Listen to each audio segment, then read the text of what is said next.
Michelle, we're ready to go. Perfect. Let me just pull up my notes here.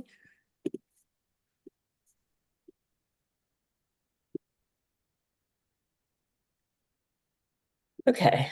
We're now ready I would like to call the August 21st, 2024 Longmont Sustainability Advisory Board meeting to order. Could we please start with the roll call? Yes, Michelle Roth. Here. Mary Lynn. Here. Corkut Onaran is not able to join us today. He's got a class starting today. So Robert Davidson. Here. Ralph Grosswald. Here. Daniel Leonard. Here. Ethan Augreen. Here. Lisa Knobloch. Here. Becky Doyle. Here. Francie Jaffe. Here. Susan Bartlett. Here. Daryl Hahn. Here. And then we have several Platte River Power Authority members with us, and we'll let them introduce themselves as we get to their presentation today. But Chair, you have a quorum. Right. We'll start with the land acknowledgement statement. We acknowledge that Longmont sits on the traditional territory of the Cheyenne, Arapaho, Ute, and other indigenous peoples.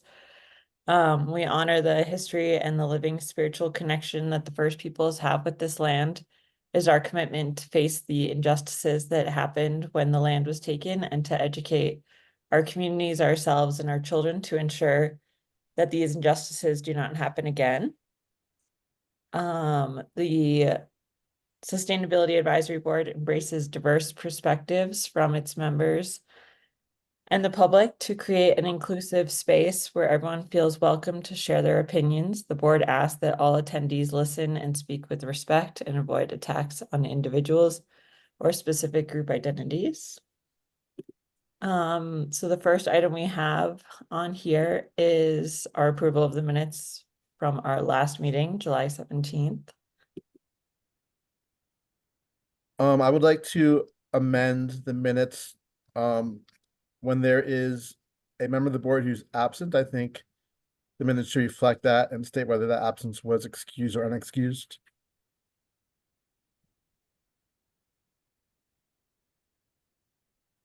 So last month we had all of our board members in attendance. So there was, it should reflect that they were all present. I believe the non-voting member of the board, who's the council liaison, was not present. So council liaison is actually not a voting member of the board. And so we don't need to include when they're not present at the meeting.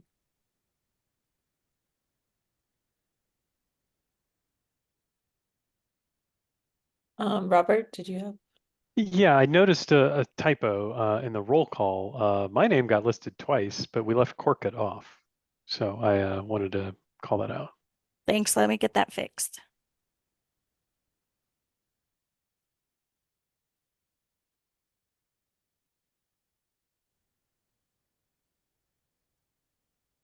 Okay. And then Heather, how does it work so if we change the minutes? So we would just need a motion to approve the minutes as amended. Okay. Robert, would you like to? Sorry, I was trying to find my unmute button. Yeah, I'm happy to move that we approve the minutes as amended. And I'll second that. Thank you, Ralph. All those in favor? Aye. Okay. Thank you, everyone. And next do we have any changes from the staff for the agenda? Yep, I just want to add that Ralph is going to do an update from the Front Range Sustainability Group. I'm not sure if they've changed their name, Ralph, but I'll let you give an update under items from board. So just wanted to flag.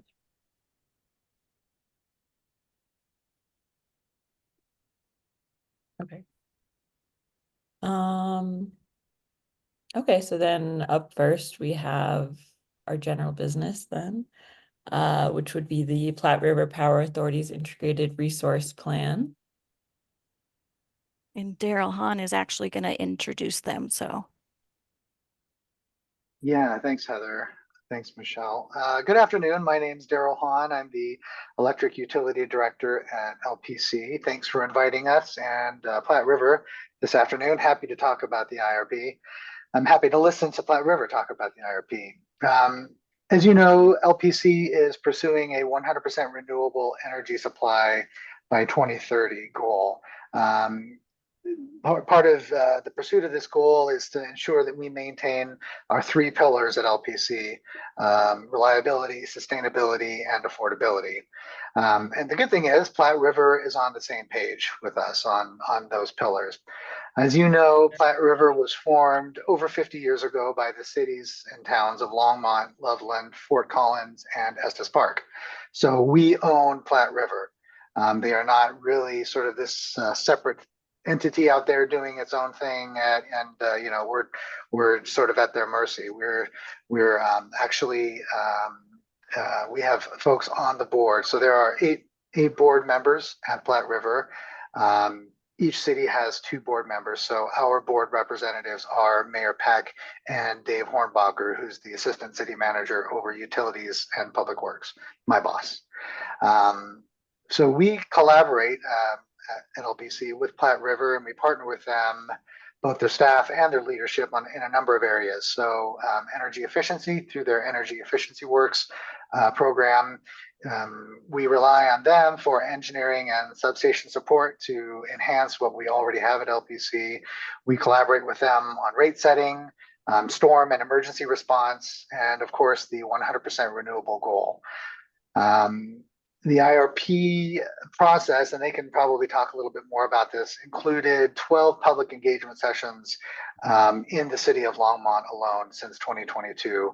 In addition to that, we also collaborated with them at public events and at meetings and so forth. So it's definitely a close relationship between the city of Longmont and Platte River.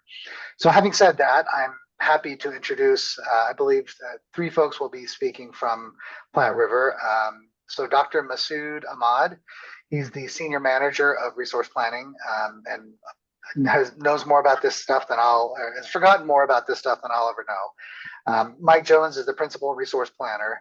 And then I'm not sure if Paul Davis is going to be speaking tonight, but he's the manager of distributed energy resources. So with that, I'm happy to introduce Platte River, and take it away, Platte River.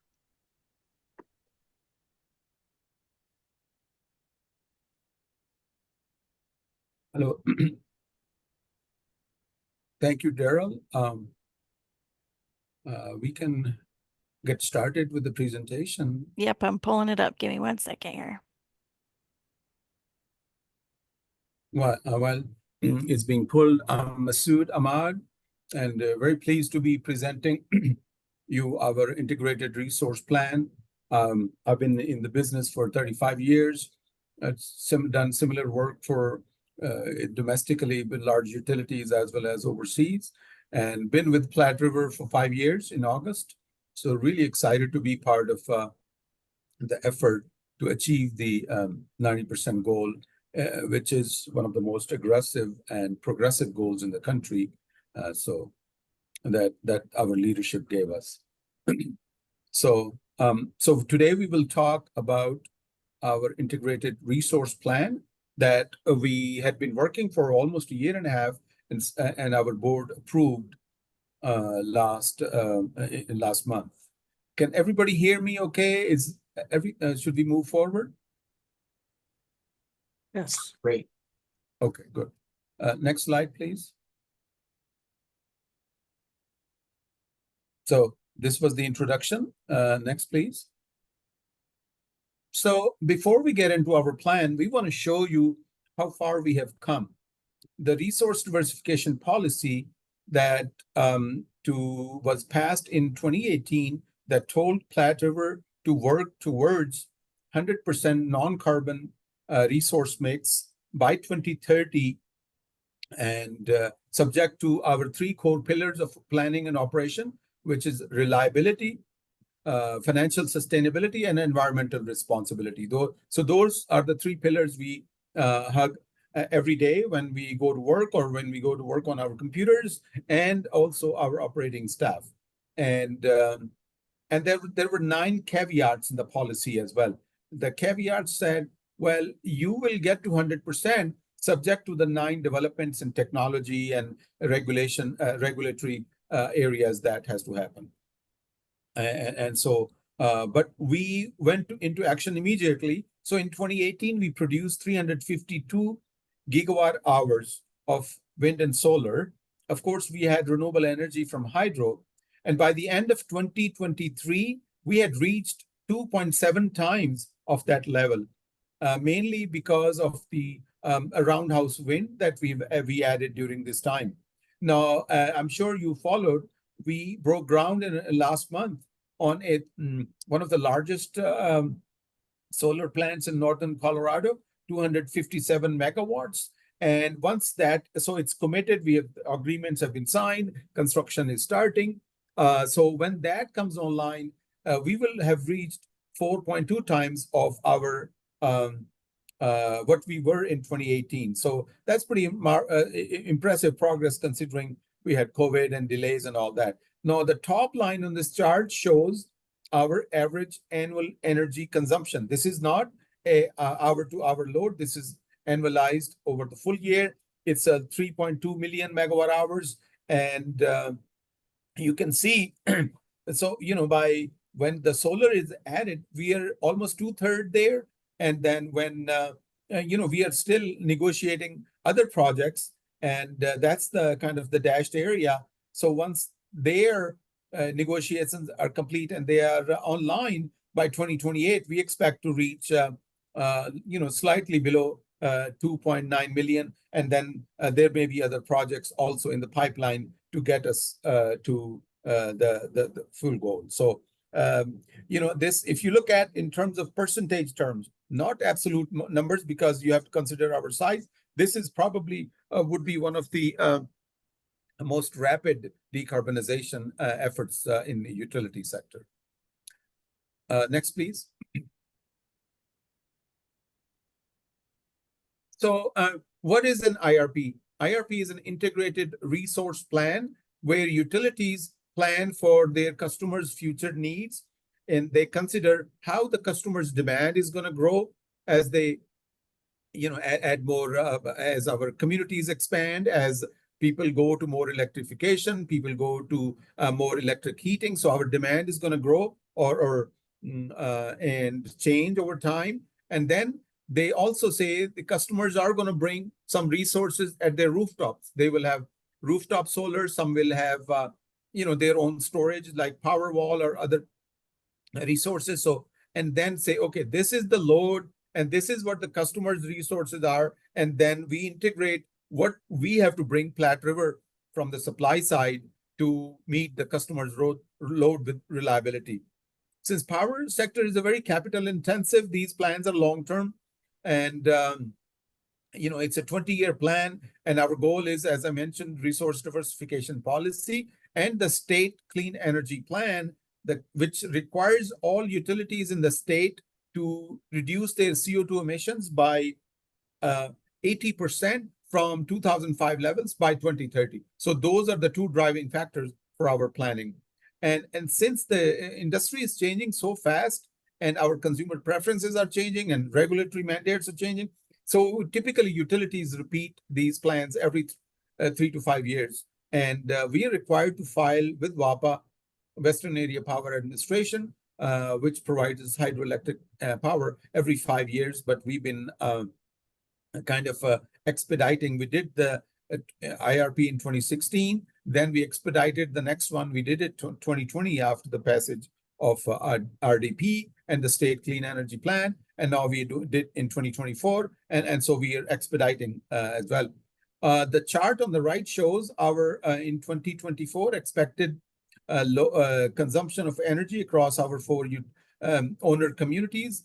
And of course, Longmont is an important player with, roughly 1/4 of energy going to Longmont. Next, please. So this modeling process, as I mentioned, the process of IRP started last really fall of 2022 when we started. We engaged, since we are a small utility, we have some very bright people, but the factors that we needed to consider in this plan were too many. So we hired almost 9 consultants and advisors across the country, the best, some of the highest ranked companies. And then we got to make the plan, and we developed 25 plans, or which we call portfolios. And then we selected 5, and I'll go through those 5. So that was on the planning. My team, Mike and I, and other members of our team, and many other people in the Platte River and the communities were working on it. But in parallel, we had a robust community engagement session. We had 36 unique sessions. Actually, there were 2 or 3 have happened after we counted these.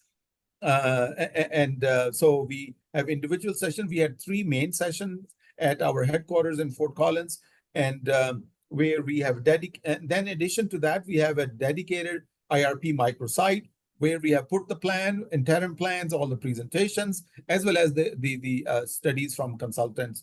And we have a Q&A repository. We continue to answer questions. The comms team has already given me a deadline to provide, I think about 40 more questions have come through. So we are dedicated, committed to provide those answers to our, and then, this process of public engagement will continue, and this meeting is part of that engagement.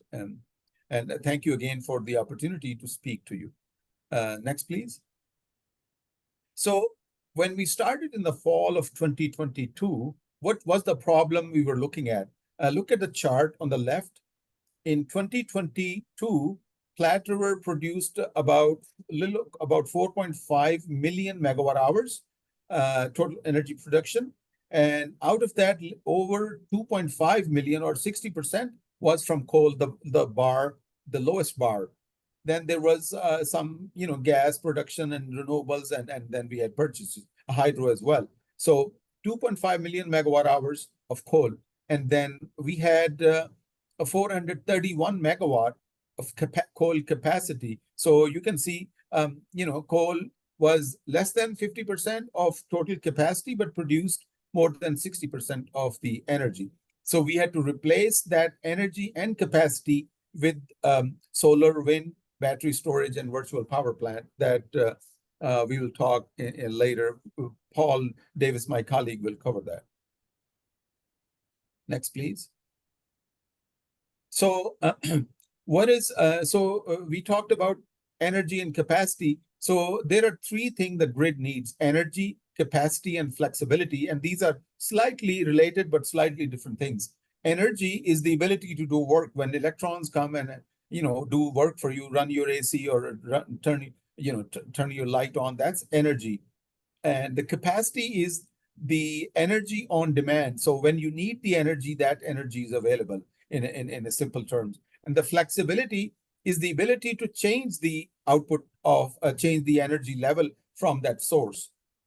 The grid needs all these 3. And then wind and solar are a great source of energy, but they are not flexible, and they provide very little capacity because they are intermittent and weather dependent.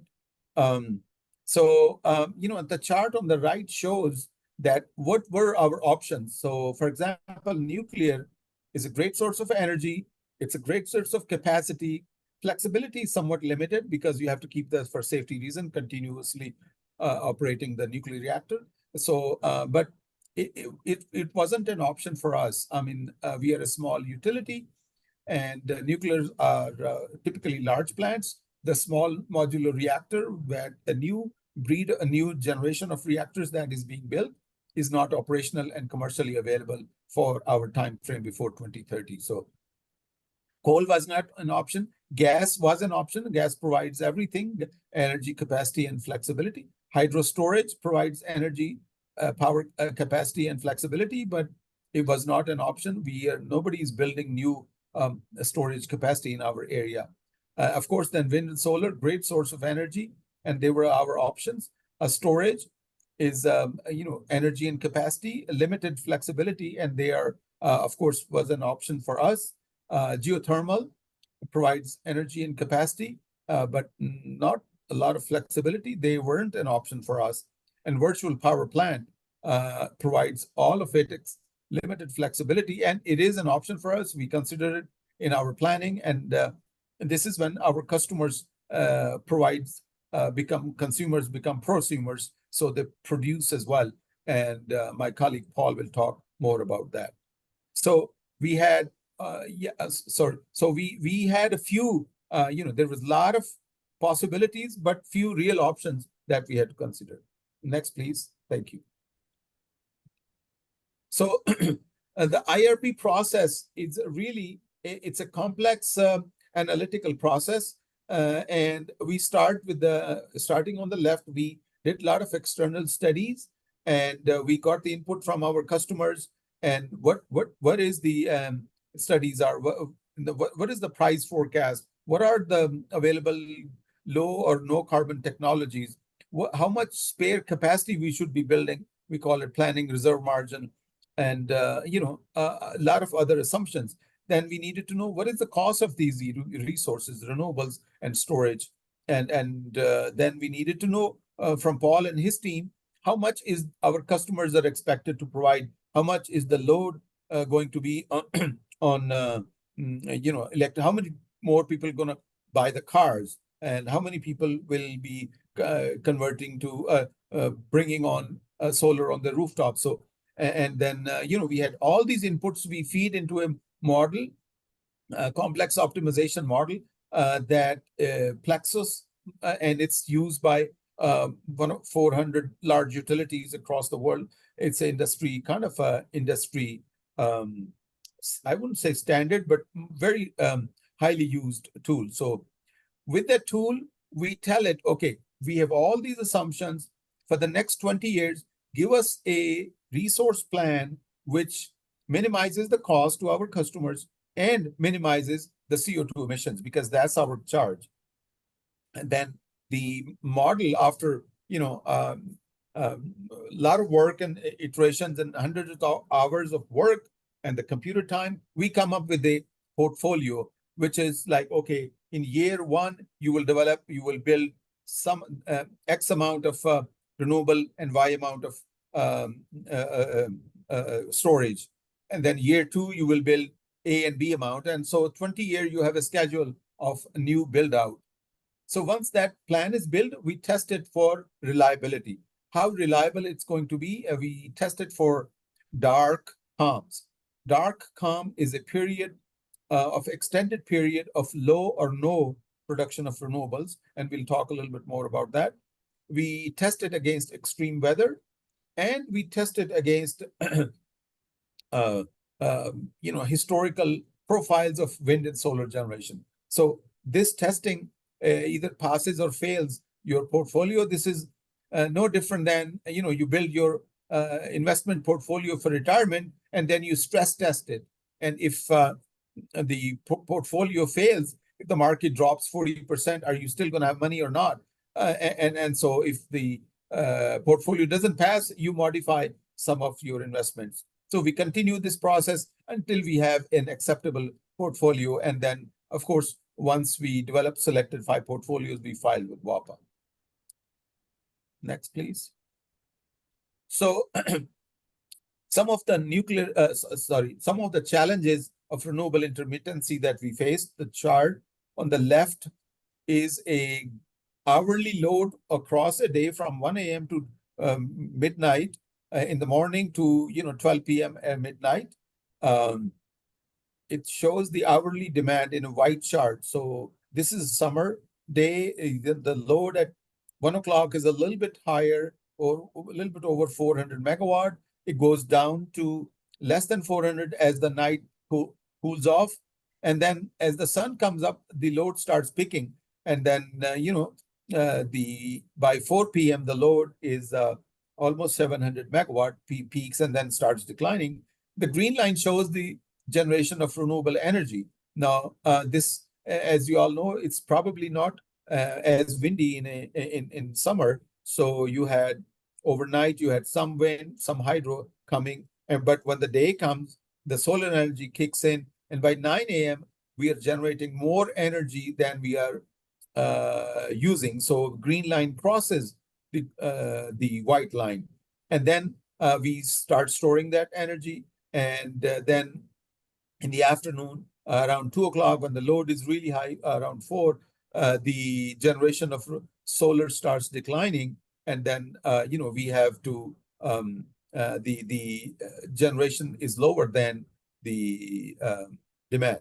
But that dotted line shows the net energy that has to be provided after the renewables. So overnight, you can see we have to provide about 300 megawatts. And during daytime, that number drops, goes to negative by 9 a.m. when we are storing the energy. But the real story of this chart starts after 4 o'clock. And when you can see we were at, hour 16, we are producing about minus 200 megawatt. Basically, we have our generation is 200 megawatt more than our demand, and we're storing that energy. But from 4 to 8 p.m., the energy goes from minus 200 to 600. So we have to ramp up. We have to bring other resources to meet the growth in demand during the evening peak. So that's one day.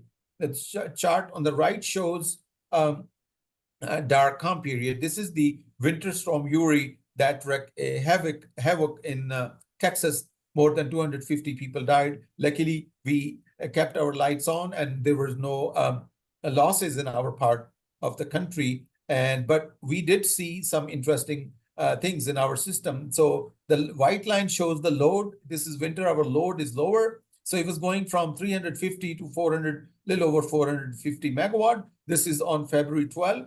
Look at the green line. That's a generation of wind. It really drops from over 200 megawatt during middle of the day to almost 20 megawatts, and then stayed that way for the next 3-4 days. Similarly, there was solar production, but didn't show up for the next 3 days. And so we call this is the dark calm. It's dark, so there is no solar, and this calm, there is no wind. So when we are planning for a future 100% non-carbon portfolio, we have to build resources that ensure there is a reliable power supply during both of those events every day and occasionally even extreme weather. Next, please.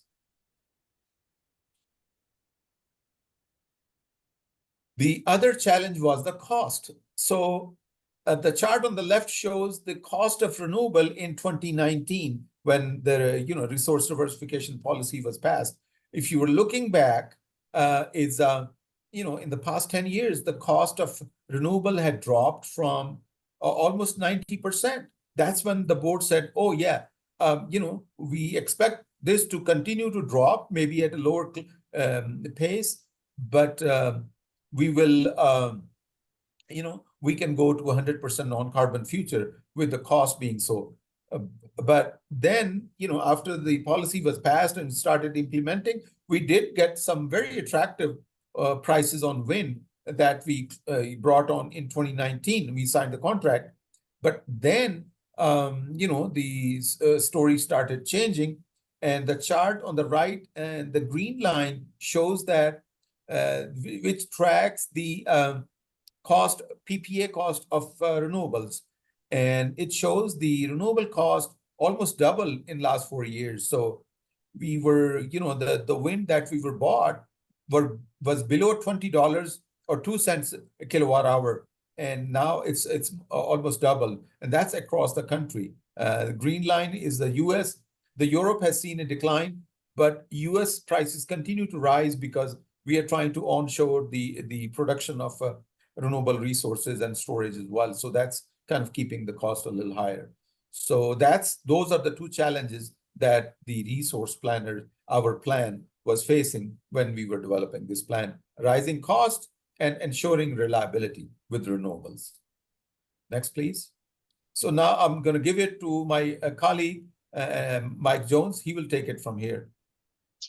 Thanks, Masood, and I'd like to say thanks to everyone else here as well for inviting us to speak with you. We appreciate the opportunity to share what we've done and to engage with you as well. Just a little more background on myself. I've been with Platte River as a resource planner for a little over 10 years now. Prior to that, I was at Xcel Energy. I did resource planning for them as well. Did it for Northern States Power and Public Service Company of Colorado. And before that, when I was in grad school, I did an internship with the National Renewable Energy Lab, again, as a resource planning, working on their capacity expansion, their nationwide capacity expansion model. Doing work on wind reliability, as well as some coding on the model. Next slide, please. So Masood talked about the background of the IRP, the process we use, and some of the challenges that we're facing. And I'll be talking about the results that we have. So this is a really dense table. I kind of apologize, but I also really love this table because you can tell almost the entire story of the IRP by looking at this table. So we'll start walking through it and evaluating the different parts of it. We've already talked about the 3 pillars multiple times, reliability being the foundational one. So that's one that we don't compromise on. No portfolio makes it onto this slide, makes it through our analysis without being able to clear the reliability hurdle. So everything here has already been tested for reliability and passed those tests. The other 2 pillars where you can see we've captured those on the right. We've got a cost column there, which is the NPV in billions of dollars. So that's our financial sustainability. And then we have environmental responsibility. And in this case, we've got CO2 tons, 2 snapshots in 2030 and 2035. So if we move over to the left side of the table, we can start looking at the resources. Masood talked about the different services that different types of resources can provide. The first one is energy. That really does the work on the system. And in this case, we've got solar and wind. Those are energy resources. Then we've got capacity resources and flexibility resources. And if you look in the middle there, we've got thermal, and that's kind of our capacity resource. And in between those 2, we've got 4-hour storage and long duration energy storage. And those are a mix of both energy and capacity. So they can provide both, but on a somewhat limited basis. And if you go over to the next 2 columns, we've got distributed solar and distributed storage. So again, it's the same thing that happens with solar, wind, and thermal. It's just happening on the customer side. So distributed solar would be something like the rooftop panels. Again, that's the energy resource, and distributed storage would be something like a Tesla Powerwall. So that's our capacity resource. So we've got the different resources there across the top and the pillars as well. So if we look down that left side column, we can talk about the portfolios. In this case, we've got 5 portfolios. And starting at the top, we've got the no new carbon portfolio. And that one was developed by not allowing the model to add any new thermal. You can see that 0 in the thermal column. So it wasn't allowed to add new thermal, but it could add whatever else it needed to maintain reliability. And in this case, we added 2,850 megawatts of storage, so almost 3,000 megawatts of storage, which is a lot. It's a massive build out. And the consequence is, as you move to the right under the cost column, you'll see that it cost over $5 billion on an NPV basis. So to test other strategies, we moved down to the minimal carbon. You can see we added 80 megawatts of thermal. Again, allowed the plan to optimize around that. And you see a significant reduction in the amount of 4-hour storage necessary in the plan. We're down to 1,100 megawatts. And we also cut about $2 billion in NPV cost. So we go from over $5 billion to just about $3.4 billion in NPV. As we continue down, we have the carbon imposed cost. Again, we add some more thermal. And again, we see a significant reduction in the 4-hour storage. We've gone from 1,100 megawatts now down to 400. And if you look over to the right, we've also lost about $500 million in cost again. So we're kind of seeing this decrease in cost as we start shifting out these large storage buildouts and adding a little bit of thermal. And then if we jump all the way down to the bottom, there's that additional new carbon portfolio. And that's a portfolio where we turn the model loose and just allow it to essentially focus on the financial sustainability. It builds a least cost plan. We're not concerned about the carbon emissions at that point. Just tell us what the cheapest plan you can do. And you can see there's more storage and it gets slightly cheaper, but not a lot cheaper than the other portfolios. Next slide. Thank you. No, you can go back to the red circle. That's fine. The previous slide. So looking at these trade-offs, we recommended the optimal new carbon portfolio. We felt like that gave us the best mix of financial sustainability and environmental responsibility. But one thing I want to point out while we're on this slide that's important to recognize is if you look at the solar and wind columns, as you move down portfolios, you'll see there's not a lot of change between these portfolios. The wind is fairly consistent, right around 885 or 985 across the 20 years. Solar as well, somewhere in 500 megawatts. And that's because that's a fairly robust solution. That's where we're going to get the majority of our energy in almost every portfolio. So that works across the portfolios no matter what we do. When we talk about making trade-offs and doing further analysis, what we're really talking about is how do we serve those hard to mitigate hours. So those are the hours where the wind isn't blowing, the sun isn't shining, and we need to do something. And we can either serve that with storage or we can serve that with thermal. And so that's what we're talking about. You know, how do we mitigate those hours? And that's the trade-off that you see, and that's what's really impacting that cost, and to some extent the emissions. Next slide, please.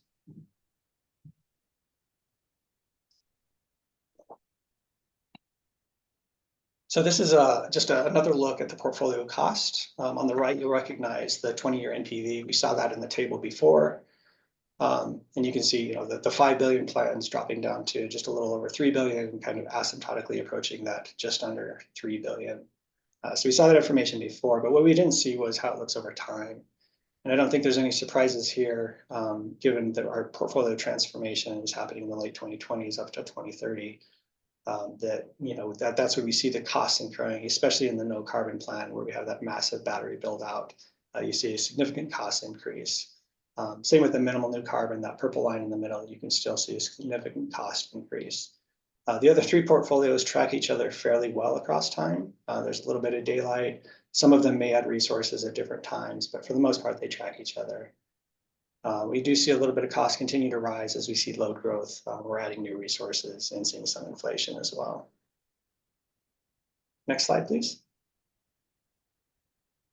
So here's another look at the comparative CO2 emissions. We had some snapshots from 2030 and 2035, but this will give you a better idea of what's happening over time.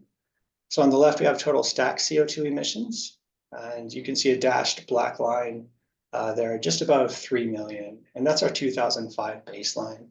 So that's what we get measured against when someone says, we want you to reduce 80% versus your 2005 levels. We're looking at that 3 million tons per year. And you can see even already, we've started to make significant progress. We're down to 2 million tons with the work we've done so far in adding renewable energy. And then as we move forward, we start to see more significant drops. One thing I do want to mention here is that unlike other utilities, we don't really have the ability to create gentle glide paths.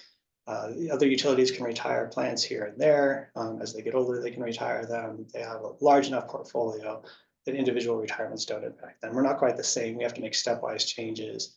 And so that's why you see that big drop in 2030. That's Rye coming offline. That's our last coal resource. And that's the final step in our portfolio transformation, which is a large one. And then once we get through 2030, you can see there's a little bit of spread between the plans, but they're all down there around 250,000 tons, give or take.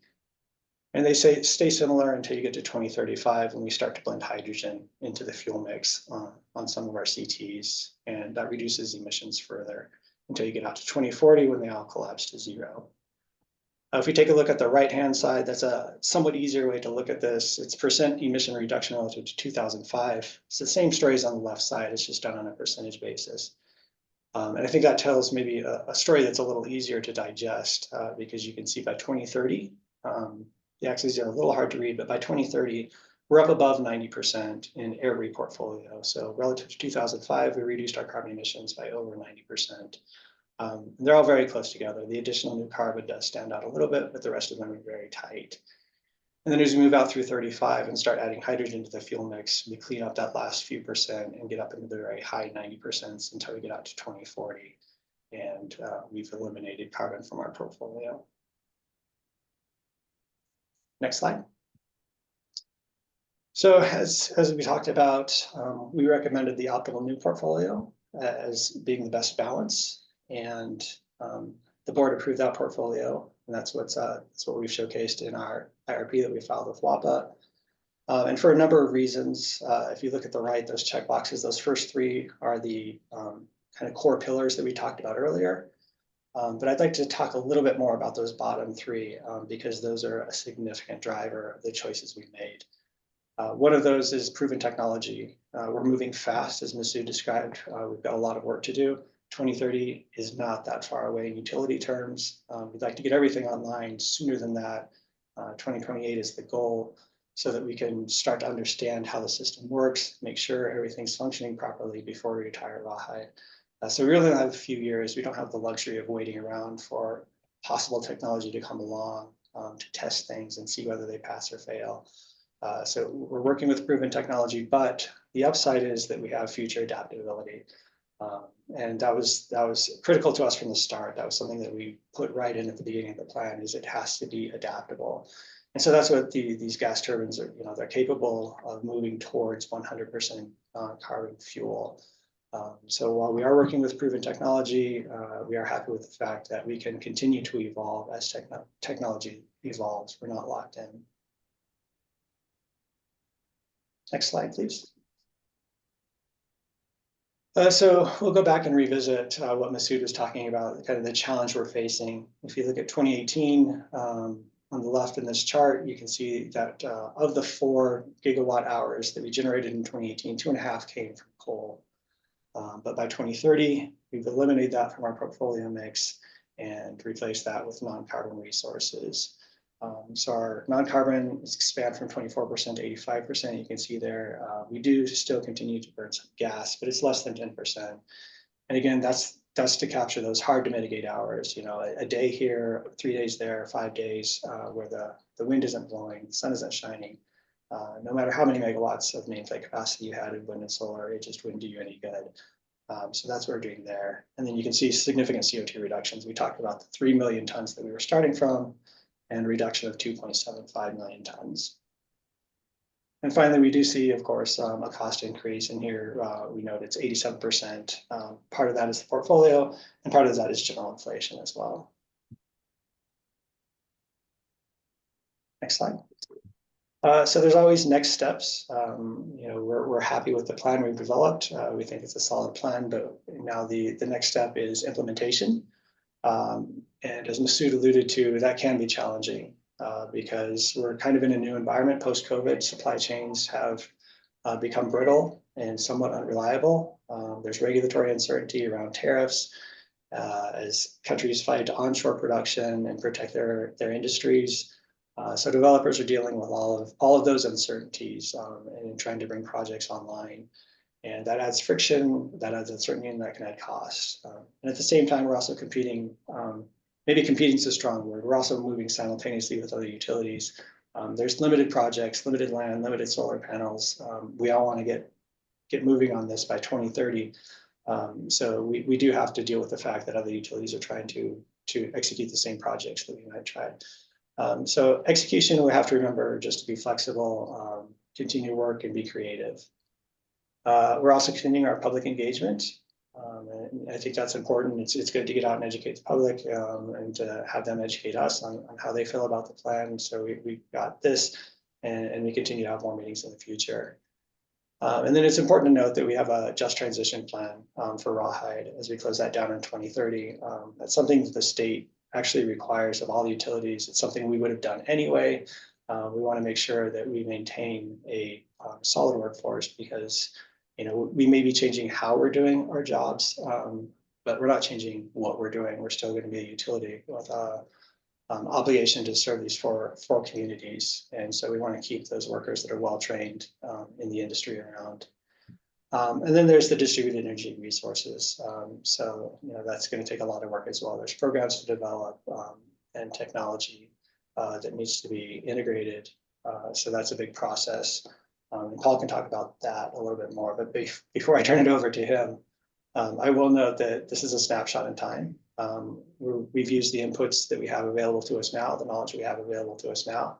But as we say down there, it's a dynamic process. And so as we get new information, we will continue to update our plans and try to re-optimize to ensure that we're moving forward in the best possible way. So now I'll turn it over to Paul. Okay, thank you, Mike. Everybody hear me okay? Yes? Okay. So yeah, I'm Paul Davis. I'm manager of distributed energy resources for Platte River. I came to Platte River in 2001, so I've been here a while. I oversaw the development and growth of our first efficiency programs, and recently took over in this DER space in 2022, which is really new for us starting in that year. Next slide, please. So I want to talk about DER integration and virtual power plant implementation. And I'm going to start here with virtual power plant because you've heard about it a bunch, and it's really a key piece of our resource mix going forward. And a virtual power plant, and it's hard to talk about this because I'm going to use a lot of terms that are probably new, and we're going to get into these terms a little bit more in the coming slides. But virtual power plant provides dispatchable capacity for Platte River and the owner communities, and it's based on integrated, flexible, distributed energy resources. So what's a distributed energy resource? It's anything you can put on the distribution system that provides customer benefits and the electric system benefits. So things like electric vehicle charging that is flexible, or battery storage that's flexible, even solar can be included in that. And we're talking now about, in this VPP, we'll include both customer DERs and utility DERs. Customer DERs, of course, would have to be enrolled voluntarily by the customers. We're not talking about controlling customer things without their permission. It's all entirely voluntary. And then the utility DERs would be managed in the same system. So if we put a large battery project in an owner community, or other types of projects, that they would be captured in the VPP as well. And the VPP provides dispatchable capacity that you keep hearing what we need in order to serve load reliably and financially sustainably. So the dispatchable capacity can support our reliability of both the power supply and, crucially, the delivery system, so the transmission and distribution system. So that's why it's critical working closely with Longmont and the other owner communities on this, because the owner communities have responsibility for the delivery, or a portion of the delivery system, and we have responsibility for the power supply and transmission. That's why we start talking about integration of these resources across the electric system.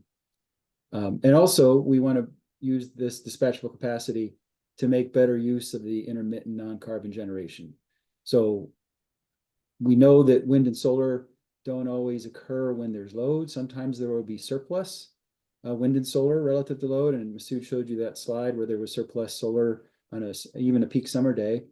And there's going to be other days where there's not enough solar in other hours. So can the DER and the dispatchable capacity ramp up loads to absorb that surplus renewable rather than having to curtail it or sell it into the market at a loss? Can we actually use it locally, keep those resources online? And then later on, when there's not enough wind or solar, can some loads diminish in their consumption so that we don't have to buy from the market or start up a generator? And so the VPP also will need and be operated through advanced technologies.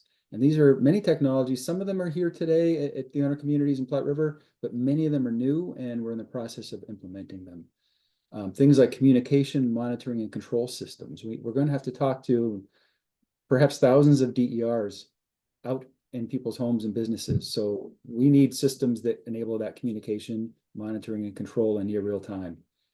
Data engineering and management. Anytime you start talking to lots of devices and getting the data and communication control, we're talking about a lot of data so that we can keep track of what's happening and learn from it. And through analytics and optimization, really begin to learn how the VPP can perform and respond to the dynamic electric system. Next slide, please. So backing up a level higher than the virtual power plant, there's this idea of distributed energy resources. And distributed energy resources are a wide range of technologies and programs that utilities offer. And energy efficiency is one of them. We've been offering efficiency programs since 2002 in partnership with the owner communities. It's ways that we help customers reduce their electric consumption while getting the same beneficial output from their energy use. Electrification is something we're all increasingly getting more involved in. I know Longmont is very active here, Fort Collins are very active, and the other owner communities are getting there. And we're supporting it all through Efficiency Works. And electrification, basically, it's the flip side of efficiency. The electrification technologies are more efficient. So electric vehicles have electric motors that are more efficient than internal combustion engine cars. And heat pumps that are used to heat a building are more efficient than gas furnaces and boilers. But in addition to that efficiency improvement, they're shifting from burning that fossil fuel directly to using electricity as their energy source. And with the greening of our electricity supply, then electrification allows for a carbon reduction while it's actually increasing our electric load. Then we get to the DERs on the right. These are the ones that we could include in the virtual power plant. And you'll see first the distributed generation, such as on-site solar, rooftop solar. You know, and I've said up to this point, I've talked about the things in the VPP needing to be flexible. Right now, solar is not terribly flexible. It tends to operate at 100% of its capability based on the available sun. And it's not frequently turned down from that, and it's not frequently altered from that. In the future, we might want to make use of that because it'll be a significant resource, and we might need to make use of it to perhaps stabilize voltage on the distribution system. So that's why we talk about it being a part of the VPP in the future. And in the near term, we talk about it being part of the VPP so that we can have more visibility into it. It's really important as utility operators that we can predict our loads and our generation, and they're separate things. Load must be served. Generation can be used to serve load when it's available. So we need to keep track of those things separately. And right now with net metering, the way it's done, we don't see that information. So we need to find ways to get more data from solar. And that's our intent. Then we talk about the truly flexible DERs in the near term, things like demand response and distributed energy storage. And I've mentioned before that these are types of DERs that allow us to shift customer energy use to align with the available renewables and to provide resource adequacy that we need to provide. Next slide, please. So there's benefits, which I've just touched on, and some challenges. So we want to have this dispatchable resource from VPPs. Again, resource adequacy, the energy value, balancing renewables. Ancillary services is something that we look to in the future as well. As we join a market, there will actually be market opportunities to provide these. These are things that are in between the energy or the resource adequacy and the energy, the more minute moment-to-moment changes in the power supply that need to be made to keep the grid reliable. It'll be harder for the VPP to do this because it requires much more fine-tuning and advanced control and real-time information, but it's something we're hoping to be able to do in the future. And then, as I mentioned before, distribution system capacity and reliability is another VPP benefit that we want to be able to achieve. And again, the challenges to doing these things is we need to achieve a VPP that's visible, measurable, predictable, and responsive in near real time. Value stacking versus mutually exclusive benefits. It's important, I think, anytime we have a resource at a utility, or any business really wants to get the most out of it. How many ways can we use it to provide needed services and to provide financial value? So we talk about value stacking. Can we do all these benefits? But we also have to recognize that there's going to be some limitations and mutually exclusive benefits. We might not be able to get resource adequacy or energy value if the resource needs to be used for distribution system reliability in some cases. And I guess maybe one other thing that's not mentioned here is another benefit of some of the DERs in a VPP is just whatever benefit it's providing the customer. People don't necessarily buy these resources just to give us a resource. They're buying them so that they have a car to get to work in, an air conditioner to keep their house cool. So there will be limits to how much capacity they want to give us. So that's where we start to run into that. Can we get all the values, and are there limitations on those values? And then the other challenge we have, back a second. One other challenge we have is just keeping coordinated among the owner communities in Platte River. And I think that's something that's going really well. We work together regularly, and we meet every couple of weeks to talk about and work on these things. And there's a new group of participants that we will need to be engaging in our VPP ecosystem. Next slide, please. So, VPP isn't just between Platte River, the owner communities, and customers. Obviously, those are the three parties we are most interested in serving. The customers provide the VPP assets, flexible DERs, but there's a whole host of other participants in this that have an opinion and perhaps constraints on how this works. And hopefully there'll be allies. There's the DER original equipment manufacturers. So these are the folks that sell the DERs to customers. So companies like Tesla that sell electric vehicles, electric vehicle chargers, batteries. ChargePoint makes electric vehicle chargers, Google Nest. These are the companies that really talk to the individual devices. And they will be the ones that tell us what are the flexibility parameters, how much flexibility can we get out of each resource if the customer agrees. So we'll have to work with them. And we understand they're not really interested in working with the 4,000 or so individual utilities. They'd rather work with fewer participants, just like we'd rather work with fewer participants. And that's where we get over to the right side. We talk about DER aggregators. These are companies that in various forms tend to bring all these DERs together through agreements with the OEMs, through communication and coordination with the OEMs. And then they can provide those services to customers, to the utility, or even directly to, in some cases, to the regional energy markets. So we want to work with some DER aggregators that want to work with utilities so that we can aggregate all these DER OEMs into a more cohesive package. And then we talk about local service providers who are instrumental in getting various DERs out to customers. So you buy maybe a smart thermostat and you might have your HVAC installer install it for you. Maybe you need to have someone install your electric vehicle charger. You might want to have an energy audit of your house so you can figure out what efficiency and DER opportunities you have. It's important that we work with these parties so that they're informed about the program opportunities that our customers have through our programs. Next slide, please. So if we're successful in all this, this is what we're anticipating for the future. We did a DER potential study with one of the consultants that Masood alluded to. And they looked at the likely adoption of DERs in our communities and how much could be enrolled in a virtual power plant. And the graph is just focusing on those flexible DERs of EVs, storage, and other demand response. We think that by the end of 2030, we can get to about 32 megawatts, made up mostly of EVs and storage. And then it keeps growing, as you see in the future, as we think adoption of EVs and storage will continue. And it's important, like I said before, that we make our investment in these new systems that support this. We're talking about a distributed energy resource management system, or DERMS. That's the communication and control system that we are partnering with the owner communities to put into place so that we can manage DERs. Data management systems I mentioned before. How do we keep our data together and organized in a way that it's accessible by the DERMS and for our analysis purposes? Advanced distribution management systems are the systems that the owner communities use to control their distribution system, and that will play a role in helping them manage DERs for the distribution system. We'll need to invest in our VPP customer programs to provide customer engagement support, incentives for participation, and then we'll be working with the owner communities to operate the VPP and achieve system benefits. We'll be looking to customers to adopt DERs like EVs, storage, and smart devices, enroll and participate in our VPP.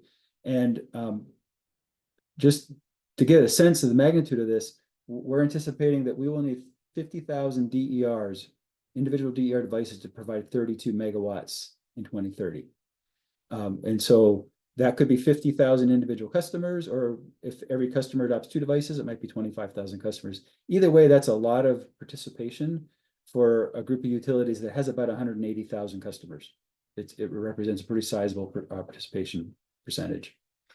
Other DERs that I haven't shown in the graph, but are also important and will be included, is customer solar. We're anticipating adoption of 155 megawatts of solar in 2030. That's up from about 43 megawatts today. So our forecast is that the 43 megawatts we have today will continue to grow at 20% per year until we get to 155. So a pretty sizable resource. And also distribution scale storage that we're working on with the owner communities to put a 5 megawatt 4-hour storage project in each owner community. That'll add another 20 megawatts in 2027 if we can get that going. Next slide, please. How do we get all this done?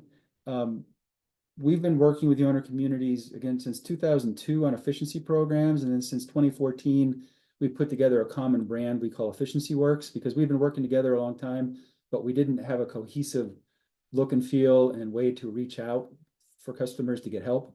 We put that all together in 2014 under Efficiency Works.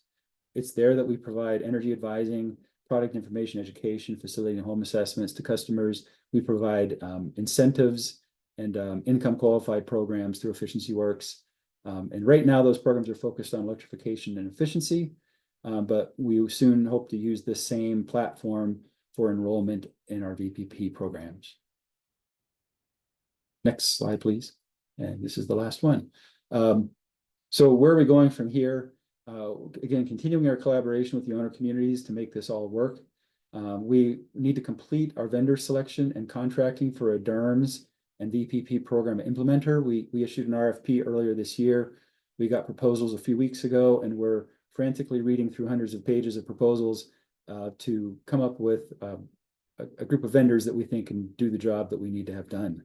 And once we do that, we'll work through contracting and really planning how we implement these things over the coming years. And then we'll be building out our DERMS infrastructure and initiating our programs. So with that, I think we're prepared to take questions for really any part of the presentation.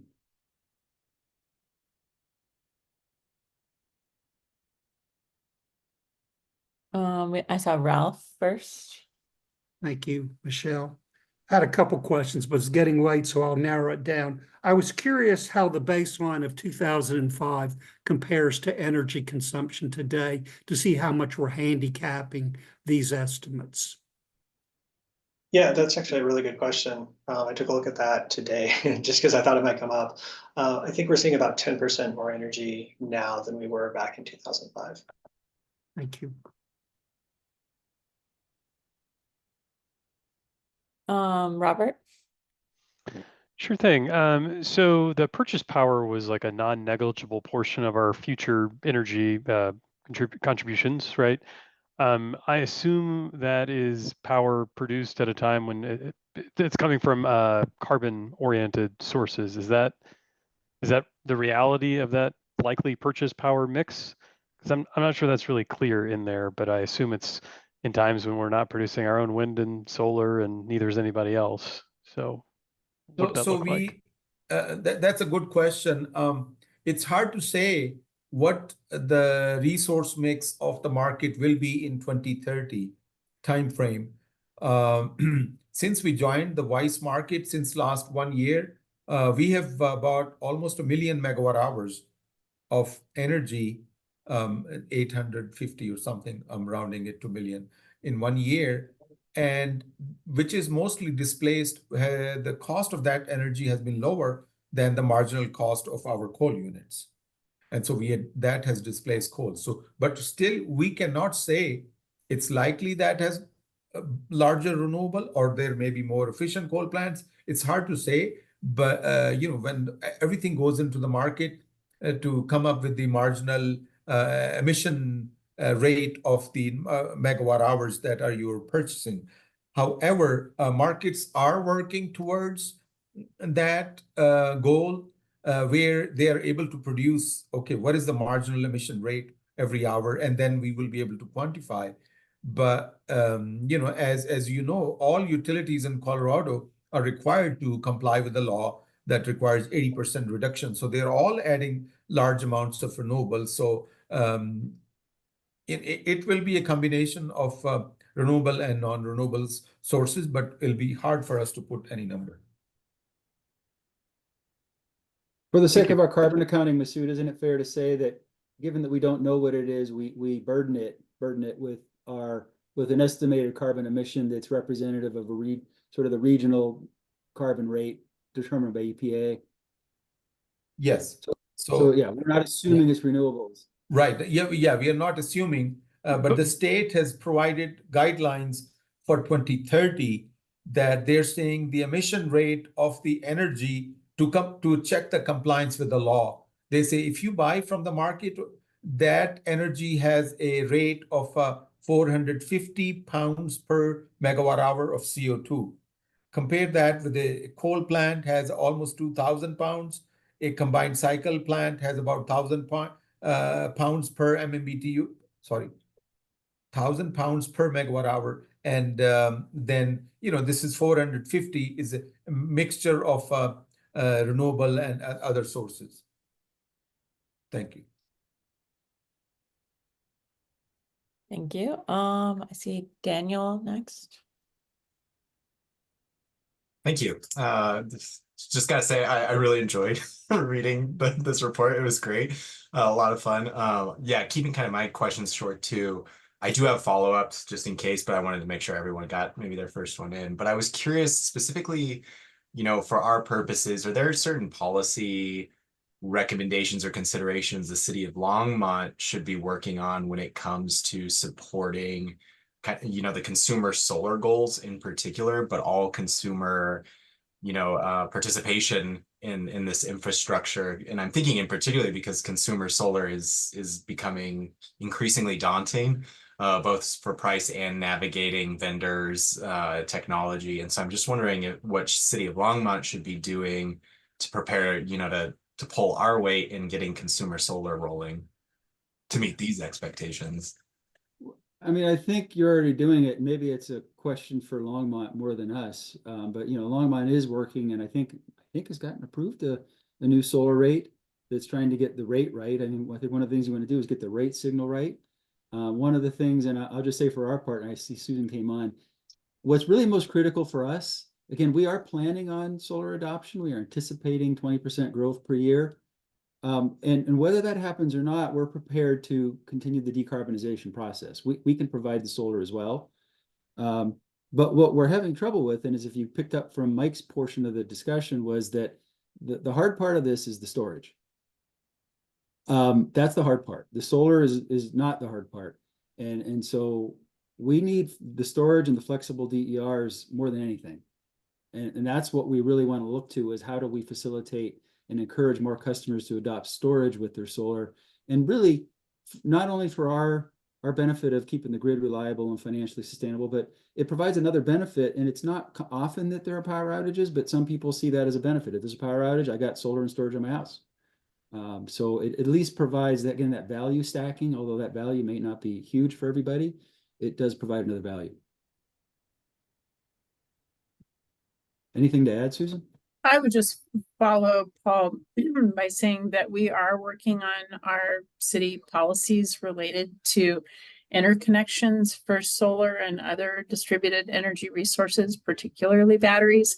And so we should have some new ordinances and new codes starting in January 2025 that provides more granularity around what it means to interconnect with your distributed energy resource, as well as kind of increasing the size, the capacity of solar systems, but also changing the rate at which we credit back for any extra generation. And, Daniel, you mentioned sort of navigating the Wild West of solar installation and being a consumer in that area. That's something that people ask us about all the time. How do we sort through and make sure we're getting a good installer with the right deal? And, those are challenges that we have to address as well. But Paul is right. Just adding more solar to everyone's house doesn't really solve the bigger challenge that we have as a community. So what we want to be able to do is provide the guidelines for how people can participate in the programs that we do have and make it as easy as possible. Thanks so much. Thanks for that. Ethan? Thank you. Yeah, I have a few questions. You talked about Dark-Com, and reading through your report, the IRP, I didn't see an analysis or a plan for how you plan to address Dark-Com post 2030 when coal won't be available. Do you have a plan for that?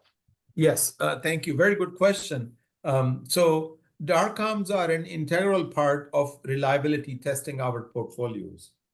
And so once we build the 5 portfolios that Mike presented, they all pass the Dark-Com test. And the way we model DARCOM, obviously historical, they have happened certain ways. The way we typically model is, there's an average duration of 3 days. We allow a triangle distribution. It could be 1 day, it could be 5 days. So randomly we pick time of the year when DARCOM will happen and the duration. And then we have enough resources during that time. There are, when renewables not available, we have multiple sources. When wind and solar, we may have, it may not go all the way to zero. That's number one. It could be reduced 5% or something, again, randomly. Then you will have some hydro available.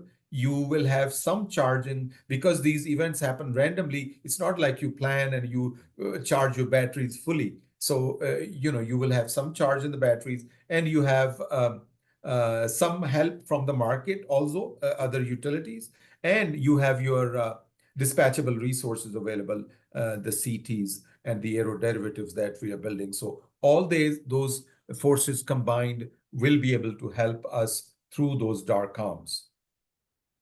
Mike, is that something you want to add anything to that, or this? No, yeah, I think that's a really good explanation. I would add some details. We do in the winter, we increase heating load in response to electrification, and we do have some load uncertainty as well. So there's a few more details there, but we also add some additional stressors to it. Well, I still have some concerns about this because my understanding is that in 2021, it was solely through use of coal that PA kept power going. Mm-hmm. So I'm not quite sure how you plan to keep the power on without coal.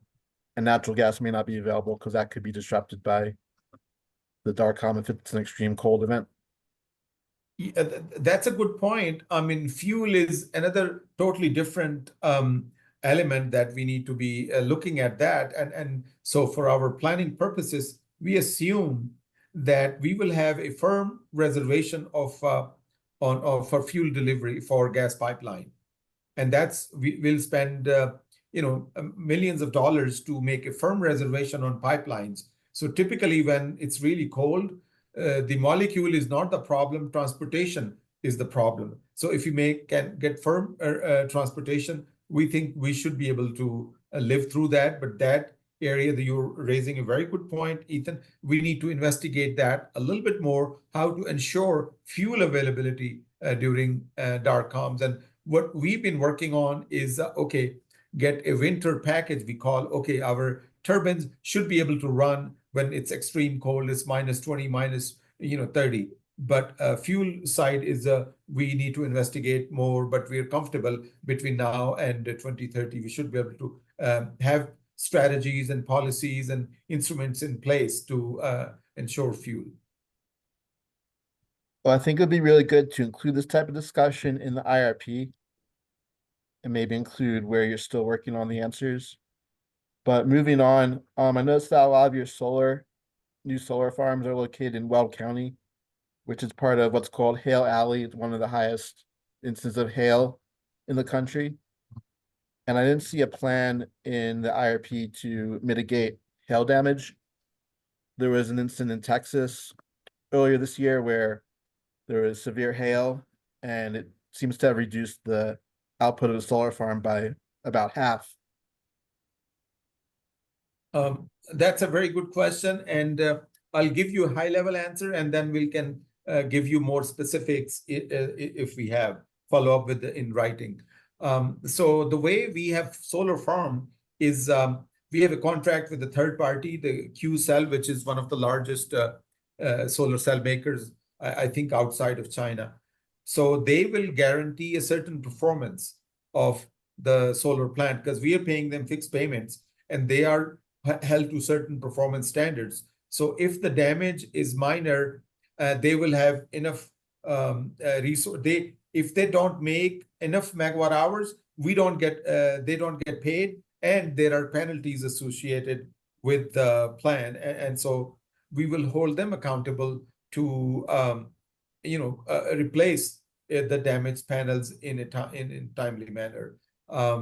However, in contract, any more details, we can follow up with that as well. is there any mitigation on the panels? For example, some panels can tilt, so they're not damaged as heavily by direct hits. I will be speaking a little bit outside of what I exactly know. Let us get back to you how the hail performance of how the cells will perform during hail. I was also wondering how many community listening sessions were done in Longmont specifically. I'm aware that there was one November 13th, 2023, and unfortunately that session conflicted with the Denver Broncos playing Monday Night Football, and there wasn't many people who attended that session. So was there any more in addition to that? Yeah, we counted 12. And Susan, I'm looking for the list that you had sent me earlier, but it was 12 over the last since 22, when sort of the IRP process really started ramping up in earnest. I think a lot of those were presentations to city council or other types of events, perhaps presented to this board. So specifically for community listening sessions where people can give public comment and interact with you all and ask questions, was there any more besides that one? Right, and there were Paul and Masood and Mike, you can probably give more information. There were several listening sessions up at the Platte River headquarters as well, in addition to the sessions that we had here in Longmont. Hey, Daryl, this is Javier. Mhm. I'm here as well. Hi, Ethan. My name's Javier. I'm the Director of Public and External Affairs for Platte River Power Authority. And so I was the one who worked very closely with our resource planning team in order to map out our entire community engagement process once we kicked off the IRP session. And so we had 3 overarching IRP sessions, as both Masood and Mike spoke to, kicked off on June 1st of last summer. We do hold them at our headquarters now that we have the opportunity to hold more than 50 people. I think we weren't able to hold more than 50 in our old building. Now we can hold up to 200, which is an awesome opportunity. But we worked very closely with the Longmont Power and Communications team, Daryl, Susan, and the rest of their team to map out some community engagement opportunities in the city of Longmont. We were very intentional about diversifying the groups that we reached out to. We leaned on other areas of the city to basically suggest and request the different groups that we could present to, both virtually as well as in person.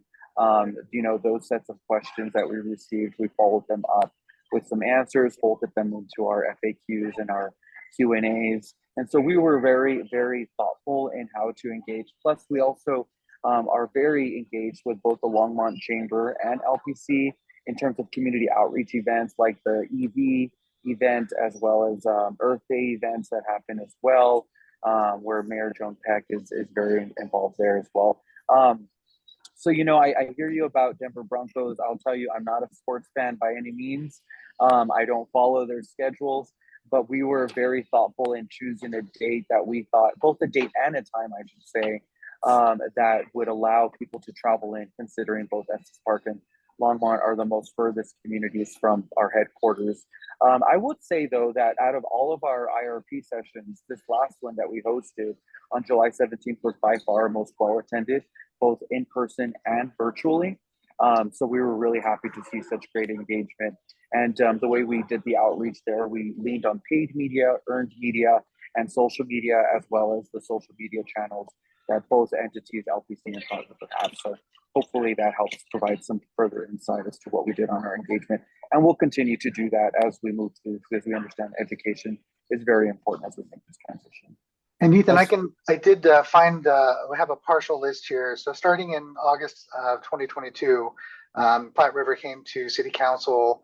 And then on June 1st, 2023, as Javier mentioned, there was a session up at Platte River headquarters. Not all of the Platte River sessions were both virtual and in person, but I think as time went on, the virtual element became a bigger piece. Platte River did come to this board actually on August 16th, 2023. And then they went to NGLA in Longmont the next day on the 17th of August. Platte River came back to City Council on October 24th. and we're back here at the SAB on October 28th. They made some appearances at Climate Action Sunday, again at Platte River on November 2nd, and then the November 13th session that you mentioned at the museum. Platte River came to the Rotary on February 20th, 2024, and then to the Chamber on May 21st. And then came to council on June 25th. And then, as Javier mentioned, there was a session on July 17th. So there have been several sessions. And as he mentioned, the intent was to try to target sort of different parts of the community so that it wasn't just city council or just the SAB, but to try to get a really diverse outreach plan set up so that people could give their feedback and make comments at different times and at different organizations. Thanks for all that. Thanks for that overview. And I did attend the June 1st session virtually, so appreciate that. I think it would be ideal if you could do another community listening session in Longmont.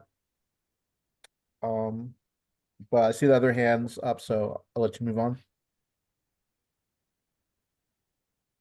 Thanks, Ethan. Mary, you haven't gotten to speak yet. Hi, thanks for the opportunity to speak. Last week, I attended a session at NOAA in Boulder with a nationally and internationally recognized geologist studying hydrogen as a fuel source. And I listened very intently to his presentation and the many, many questions that were asked from folks like me who are trying to determine how close we actually are to having any accessibility to hydrogen as a fuel source. And I'll sum up the questions this way. I said the first internal combustion engine was invented in, I think, 1853. And by 1950, everyone was driving cars. Looking at, in light of this presentation, which was surprising, and I'll tell you why in a minute, in light of your presentation and what you understand about the development of technologies, are we closer to 1850 or 1950? And he laughed and he said, we're at 1850. And I'll explain the reasons why he said that in a minute, which were immediately obvious to everyone in the room. And then I went to a power plant engineer who's worked on all of the forms of petrochemical power plants. He's been in the field for over 30 years. And I asked him the same question after doing extensive reading on my own, and he told me the same thing. So I'm very concerned that there's any mention of hydrogen at all in this plan. We are nowhere near close to having it available. The problems are legion. The problems exist at every step of the process of finding, mining, purifying, providing, transporting, and storing, and burning that fuel. Not only financial, but because the technologies don't exist. And I'm concerned that PRPA has hydrogen in there because there's really no way to, with what existing technology, to fill the gap that hydrogen will fill in our energy budget when Rawhide is closed. And I've concerned that there's pressure from city councils and other entities to commit to a green energy plan that simply cannot happen. So I need to put this out here and say that we're entering the age of natural gas, according to all the pundits I've been trying to read and understand about this. I don't love fracking. I wish that we were entering an age where we were doing something that was had less of a climate impact, but I would like to see PRPA go back and sharpen your pencils. And if you have concerns and you feel like you're being pressure to put things out there that you don't necessarily agree with, I'd like you to consider revising the plan. Well, I mean, we have a continuous process of updating our plans, and we continue to look at technology development. And based on, we hired consultants and advisors across the country, and what they expect by the middle of next decade, hydrogen may become a viable fuel possible, and because the European Union and some other countries are spending a lot of money, and so in case it does become viable, we will use it. So our turbines will be hydrogen ready. The new turbines we are acquiring will be able to burn up to 1/3 hydrogen.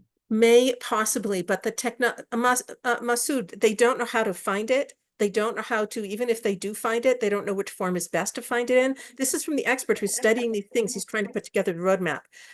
They don't know what kind of soil, what kind of rocks and geological formations to look in. They can't transport it because even though it has high energy per mass, it's low energy per volume unless you convert it to liquid form. And then when you convert it to form, it makes everything it touches brittle. So it destroys the power plants. It destroys anything you try to transport it in it. We have zero chance. And I would like to know from PRPA what percentage of our energy we will be burning as natural gas after 2030 if there's no hydrogen available, which I expect there will be no hydrogen available.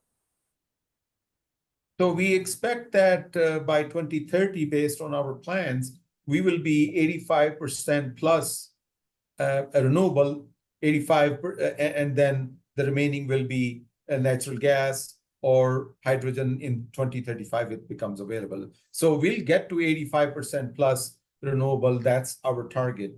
And that's at a simple increase in the volume of well, in the quantity of kilowatts that will be required. Have you also calculated for the logarithmic, or some would even call it asymptotic, level of energy use that is expected in this country, especially since the Front Range is expected to continue to attract very high energy use industry? Your charts do not reflect what is actually expected to happen in terms of energy use for a variety of reasons. And I would like to see a new charts that calculate that. That's a good point, Mary Lynn. We didn't show the energy growth chart in this presentation, but our report has energy growth coming from heating and electrification and other sources. So we do think our demand will be growing at more than 1%, and by 2040, I think will be about 1/4 more consumption in energy.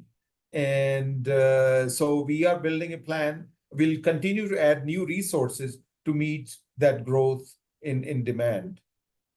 I have one more question about VPPs, but I'll wait until everyone's had a chance to speak, or perhaps it can be put in the questions to be answered in.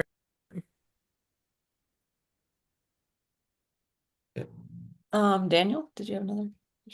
Thanks, Michelle. Yeah, I had a question with forecasting.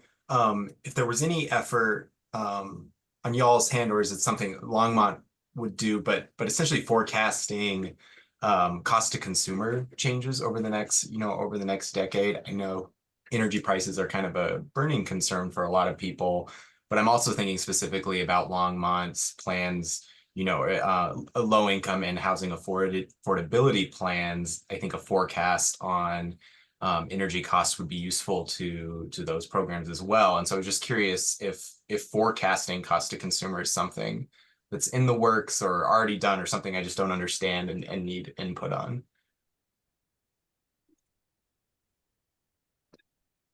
I mean, I think Platte River provides a wholesale rate forecast to the owner communities. It's a 10-year forecast done every, I think it's April or May, to support their rate making abilities. And we update that based on the best information we have from the resource planning effort and other aspects of the business. So yeah, that gets back to, I think, 87%, cost increase on some of the portion of the wholesale that Mike alluded to earlier. But that is an 87% increase on a portion of the cost. So it kind of has to translate through. Yeah, wholesale cost. Right, and so our costs are let me put it this way, approximately 70% of our budget goes to pay Platte River for the energy that they provide. So if you look at the math, if 70% of our budget increases by 87% or whatever the number is, then you can probably extrapolate from that. But of course, that doesn't account for other expenses that we would have, right? In terms of beefing up the distribution grid and so forth. So that's kind of a back of the envelope. Right. And so what I'm wondering if there's something more than a back of the envelope of, something we can share with community members of, so here's the energy plan that, that Platts brought us for the next, 20 years. Here's what that looks like for, your actual in-household expenses over that timeline as well. Right, we're actually doing an electric rate study next year, and so we can certainly look at including something like that that forecasts those costs out a little bit further. Because typically the rate making exercise is more about looking at sort of the near term, the next few years, and not necessarily that far out. But we can certainly look at that. And I think that's particularly useful if we're looking at convincing people to adopt their own storage, to adopt their own solar, to be able to make those cost comparisons when they're making those investments as well. So thank you. Really appreciate that. Yeah.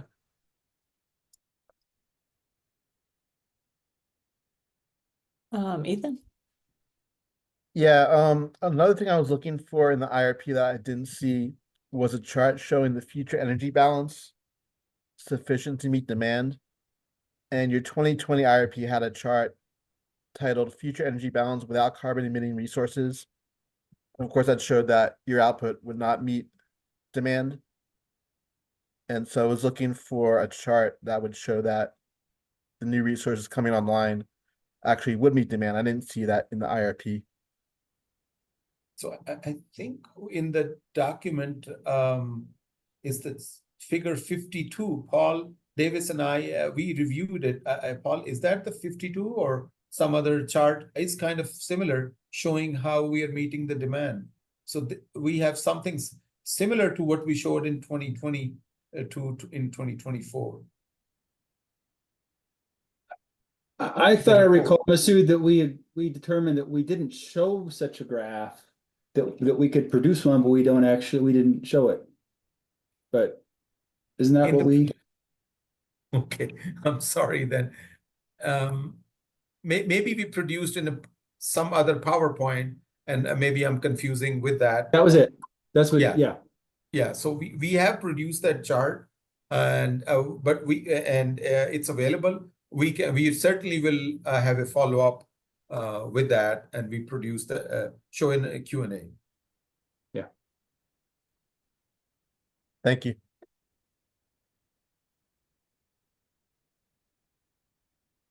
Okay, thank you, everyone.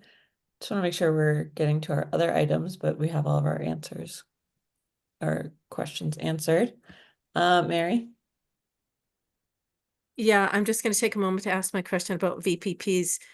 I don't understand how Longmont or this region that PRPA covers can be construed as an area that is actually ripe or eligible for a true VPP without significant economic development to develop the partners who would actually be willing to take on the economic burden of providing power.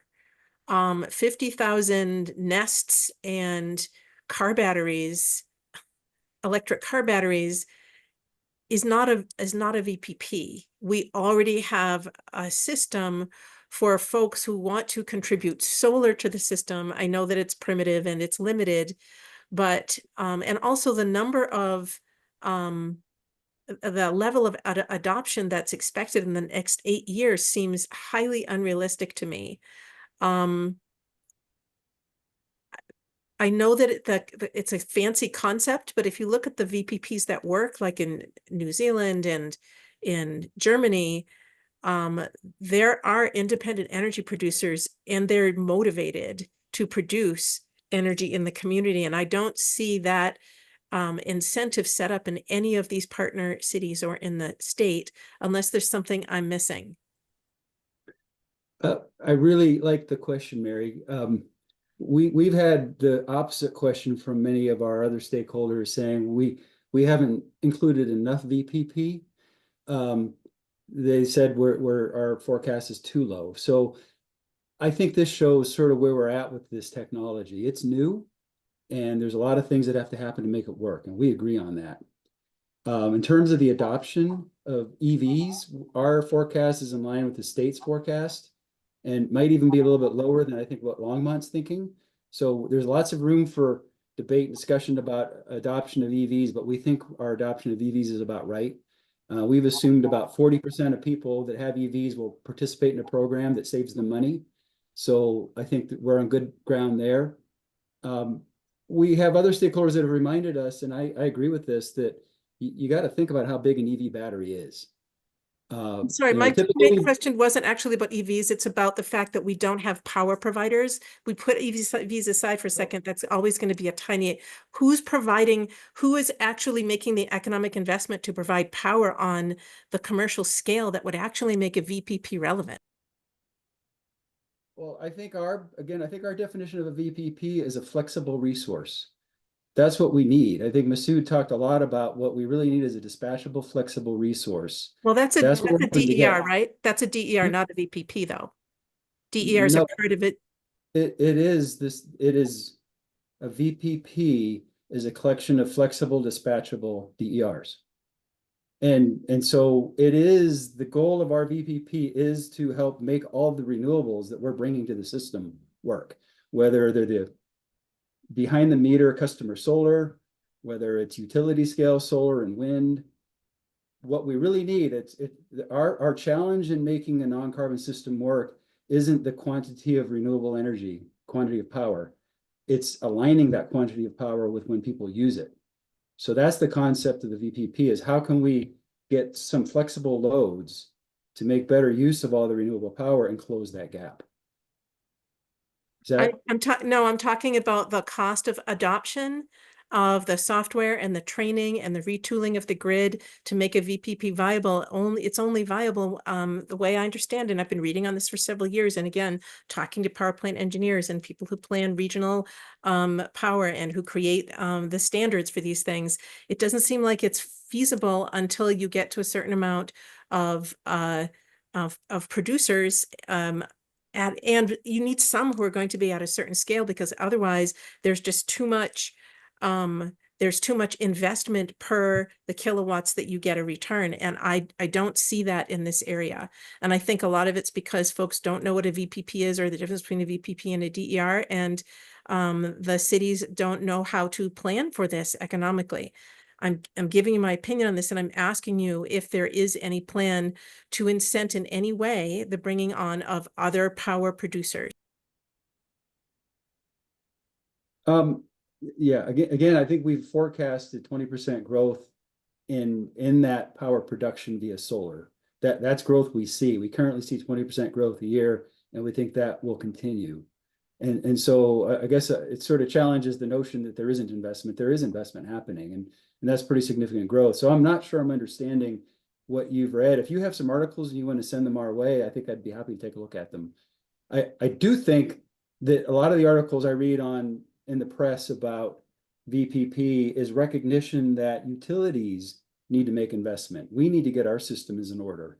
We need to make investment in the systems that will support the VPP. And that's a real thing. And that's something that we are working on, and Longmont is, and the other owner communities as well.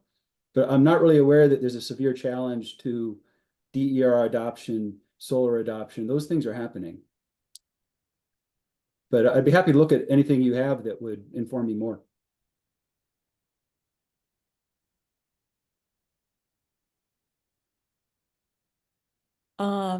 Ethan, we have a couple more minutes for this, but just want to keep us on track for a couple other items.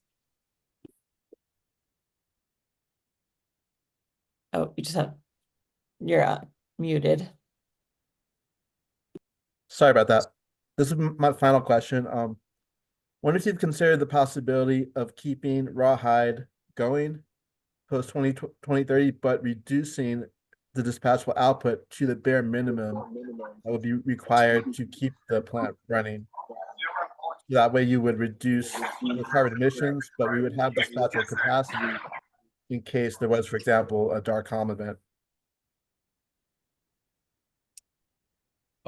Because the state law requires that we reduce our CO2 emissions from 2005 levels by more than at least 80%. And we don't have a large number of suite of multiple resources. So Rawhide is our 280 megawatt big resource. So keeping that and meeting the requirements of the state law will be very, very difficult, if not impossible. And Masood, what I would add, this is Javier again, what I would add is that, back in 2018, when our board passed the resource diversification policy, setting us on this decarbonization path, a year later, the state of Colorado articulated their plan, right? It basically outlining a goal, a statewide goal of 80% reduction levels as well. Then the state ended up putting together what we call the state implementation plan. And so we, as a utility in Colorado, volunteered our plan, our decarbonization strategy, towards that state implementation plan, which was then submitted to the EPA. And so now we're actually federally mandated to retire Rawhide Unit 1.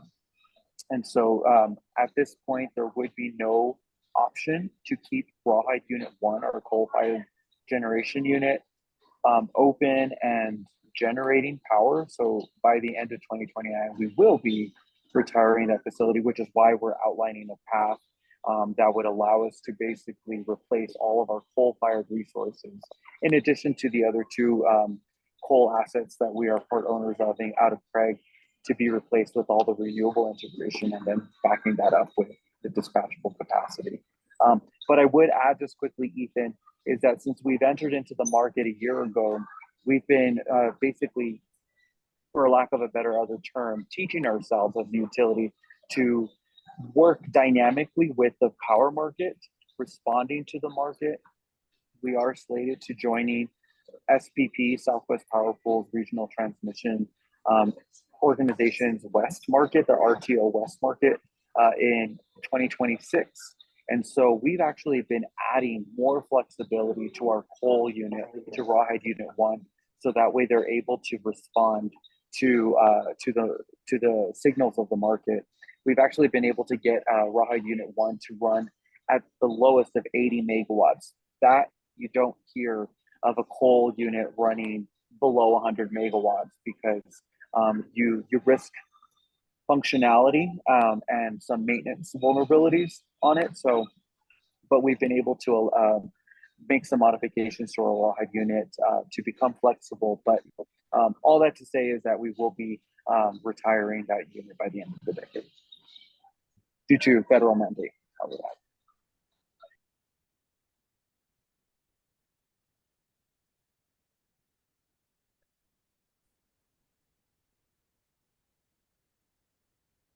Okay. Did you have anything else, Ethan? Your hand was still. Yeah, that's it. I'll lower my hand. Well, thank you so much. That was really informative. Do we have contact information if we want to if we have any other questions or exchange information? What I would say, Michelle, is we have an email. It's communications@prpa.org is probably the easiest way to email us. We have a dedicated email for our IRP, and that we have used very specifically for this IRP, the 2024 IRP. I believe it is, because I always flip them, I believe it's IRP2024@prpa.org.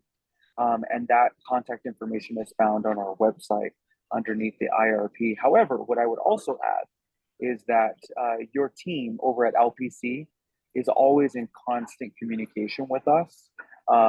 It's also, so that's either through Daryl, through Susan, I would also say we have a very strong line of communication to the communications team, Scott Roche and Becky Skoll.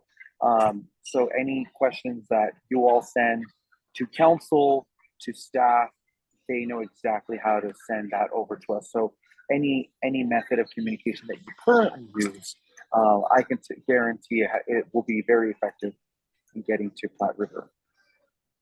I hope that helps. I'd like to follow up on that briefly and just ask about the process for approval of the IRP. And does the reviewer accept public comment on the IRP as part of the approval process?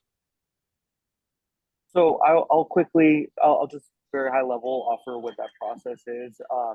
So we as a utility, we're governed by our board of directors, right? So we just Masood described to you that's representative, or Daryl rather is representative of the two representatives from each owner community, Dave Hornbacher and Joan Peck being your board members for Longmont. So our board actually hears the first iteration of the report.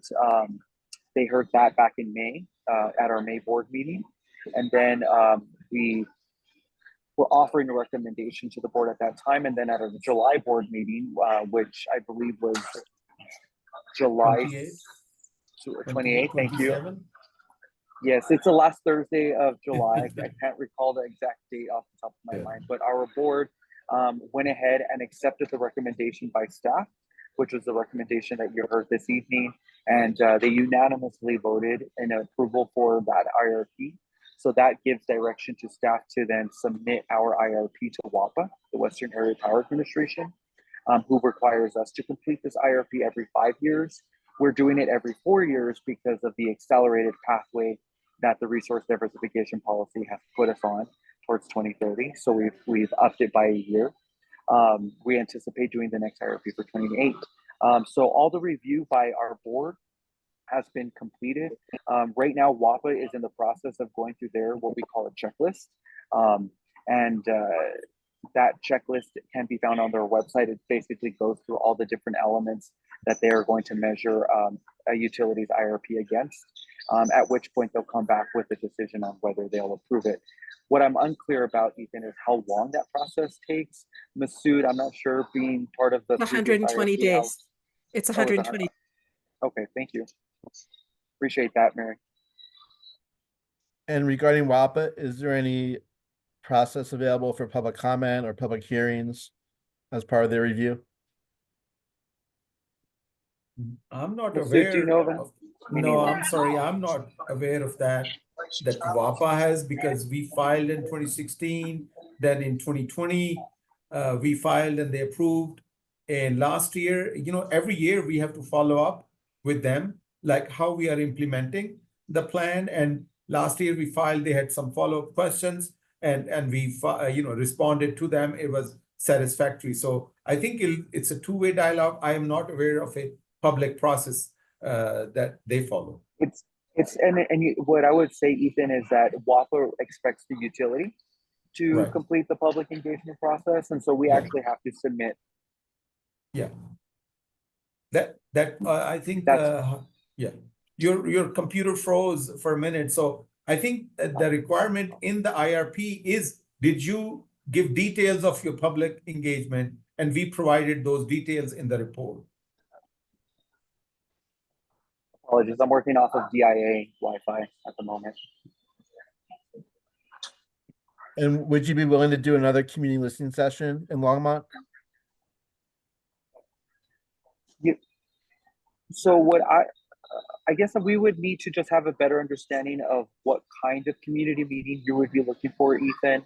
All the input and elements that have been put into our IRP for 2024 have been fully completed.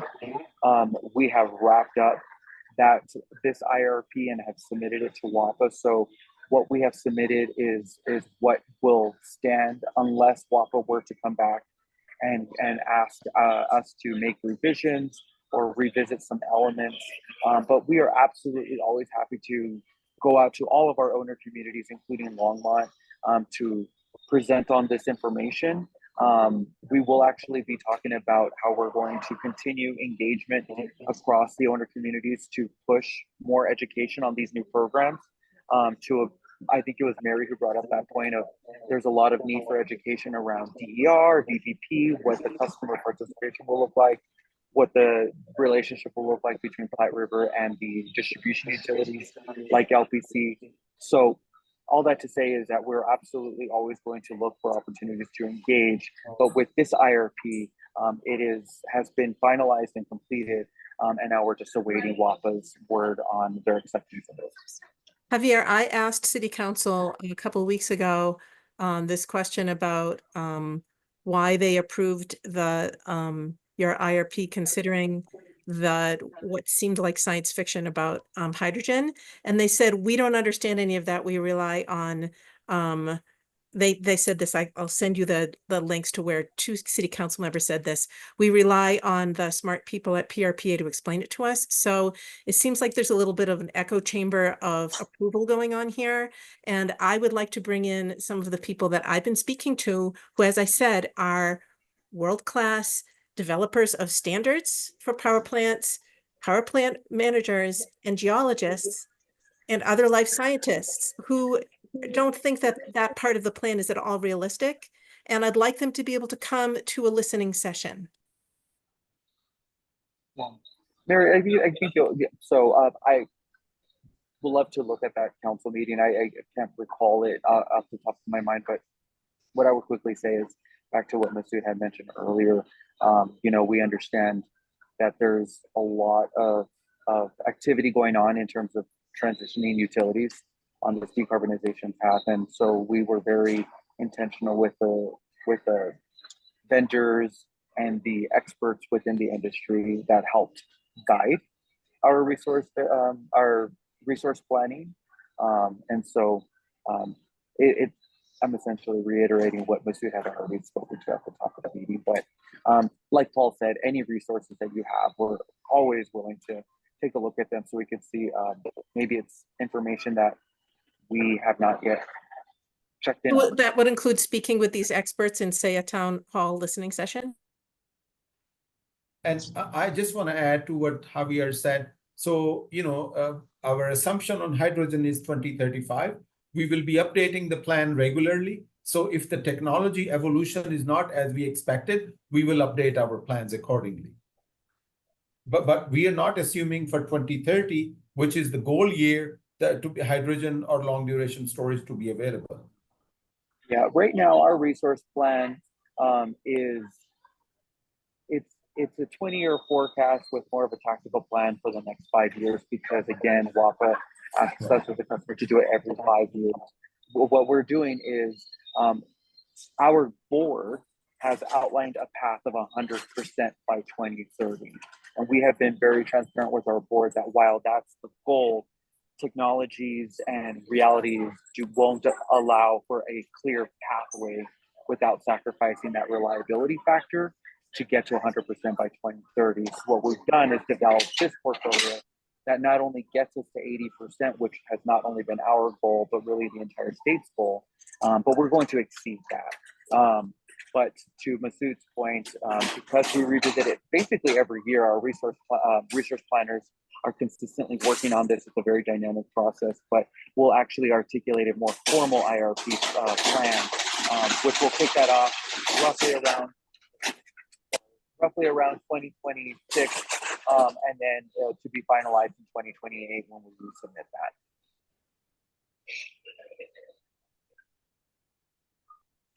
And then Yeah.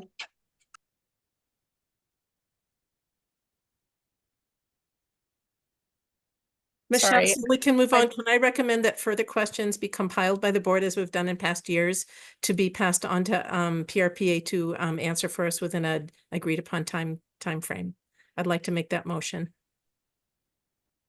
Okay, do you want to, I think Susan just had a comment about it too. I had my hand up, but Masood and Javier mentioned what I was going to talk about, and that is that we will continue to revise the plan over time as more information becomes available and things become viable.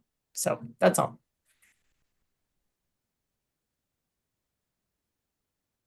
Sorry, Mary, so you'd like to motion that we? I'd like to make a motion that we compile our questions in writing. And we send them to one board member who creates the compilation, and they go to PRPA to answer in writing in an agreed upon time frame. That's my motion, which is what this board has always done in the past. I just want to jump in. This board did that one time in the past when they were doing the previous IRP. It was very time consuming on the Platte River side, and I'm gonna look to Daryl to jump in here, or somebody from Platte River. I do want to be mindful of the time and the commitment that Platte River has made to come here and speak to you all and engage you all in the IRP process as a whole. I think you all are more than welcome to submit questions. They do have their FAQ page.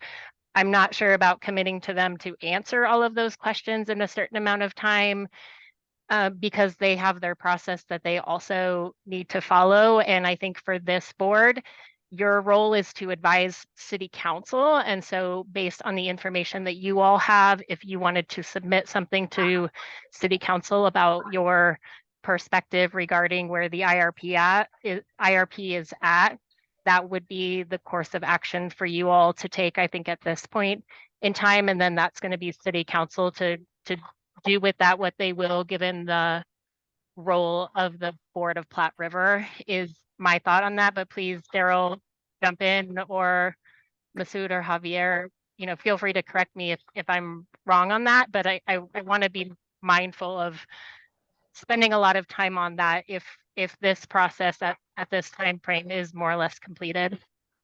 Yeah, I think you bring up a good point that the FAQ is, I don't know, it's like 20 pages or 40 pages long. I mean, there are a lot of questions that are answered in there.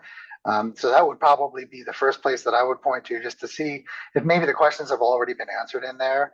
And then beyond that, if there are questions, I mean, I certainly think we can take a look at those, and we can look at answering them and probably adding them to the FAQ, because if you're asking them, it's likely that others have similar questions. But I think in terms of imposing a time frame, that might be tough. That might be tough.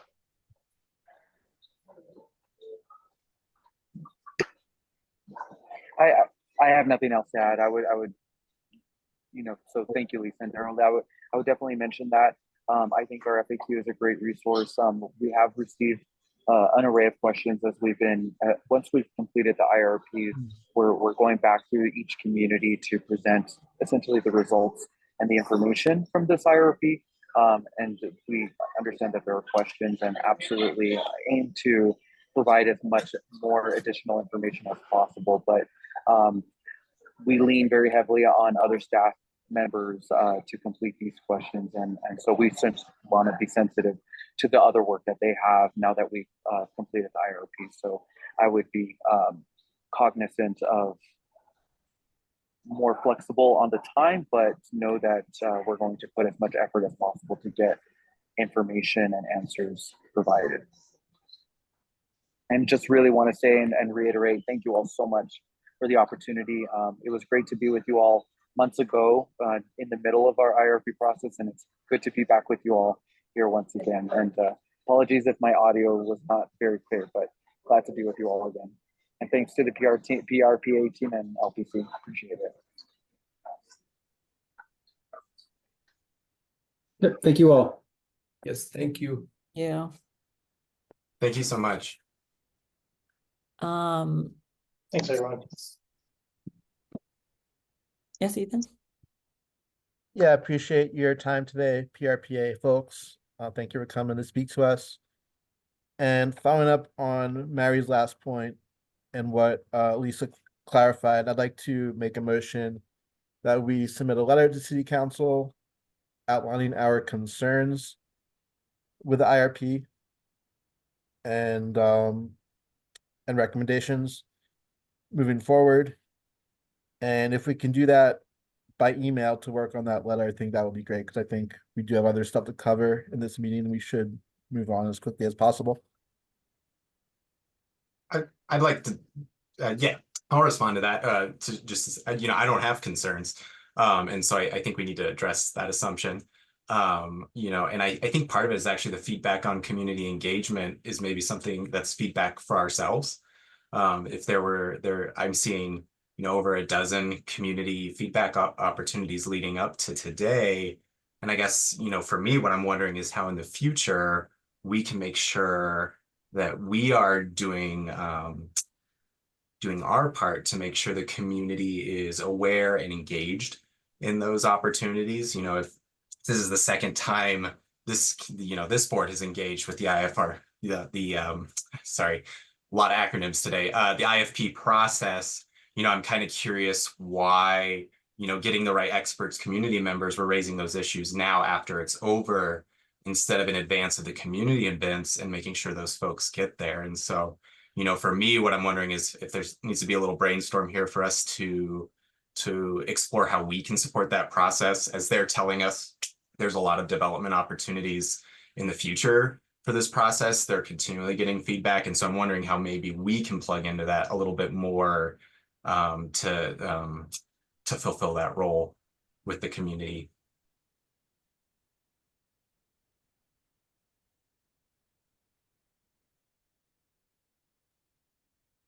Yeah, that's a great question, Daniel. Okay. Sorry, Heather or Lisa, I'm just looking how to proceed forward. Well, I want to note the time. It is 6:30. We did have a couple of other items on the agenda. And so I think what we can do is I can look at the September agenda. We do have somebody scheduled to speak about passive design. I'm sorry, my dog is unhappy about the wind and thunder, so I'm sorry if she is barking in the background. But I can look at that to see if we can have a follow-up conversation about, if there's other folks that do want to submit information to City Council regarding the IRP, we do need to make that vote as a board.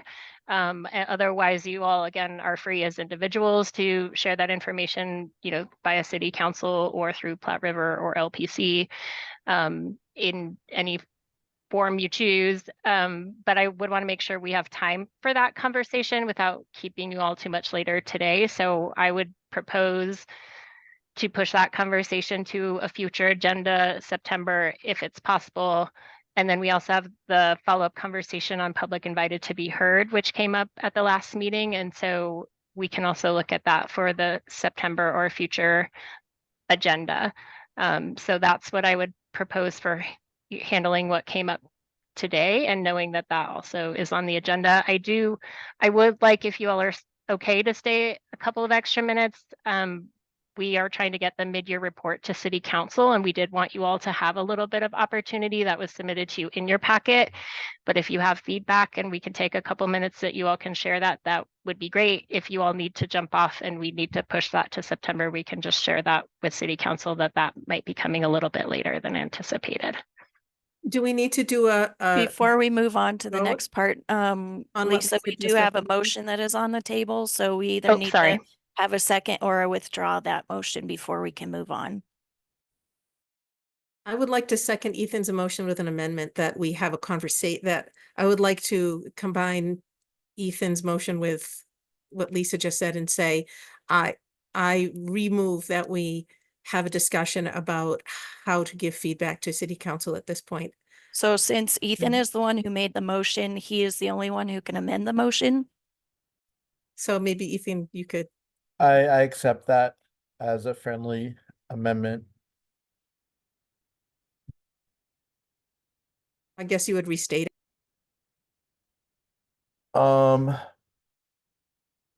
Motion that we write a letter to City Council outlining our concerns with the IRP and what was your part, Mary, that we also have a discussion? I was about amending it that process? we have a discussion about writing a letter or Okay. giving some kind of feedback. So I amended it so it kind of included what Lisa said. So it's not specifically a letter, it's let's have this conversation next time. Okay. Let's have a motion to have a discussion at our next meeting about writing a letter to City Council. Seconded. All those in favor?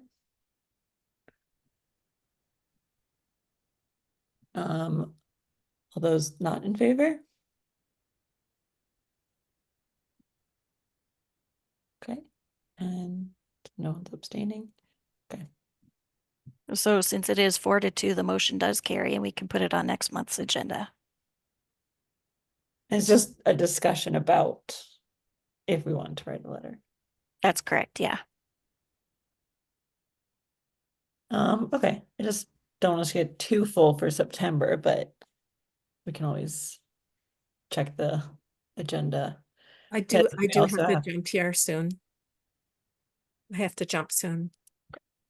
And then we also have to do a vote for public invited to be heard. If we would like, 'cause do we just vote to put it on Move a? it to a Move- future agenda. Yes. So whether it's September or just a future October, November. Do we have to vote on like the specific? I move that we have a conversation in sometime in the next 3 months about public invited to be heard and changing the way this board handles that. Somebody like to second? Second. All those in favor?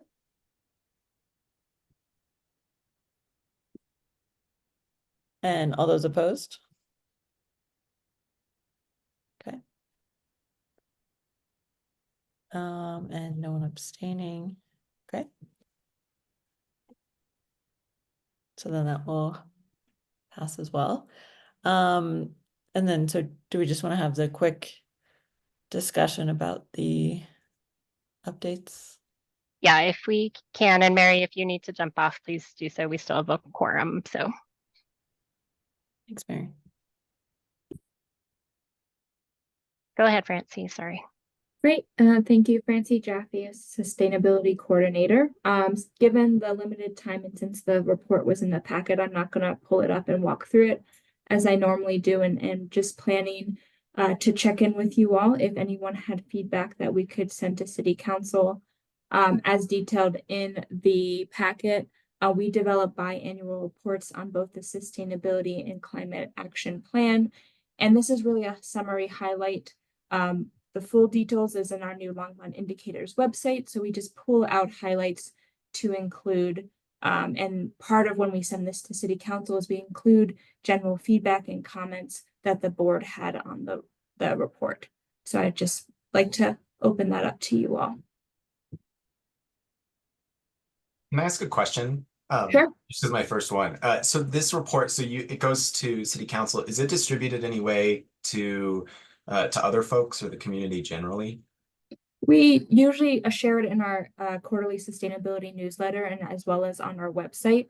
I would say the primary audience is City Council. That's the primary intent of the report. And then we hope Longmont Indicators will also be an additional way for the community to engage with our updates. Got it. Thank you so much.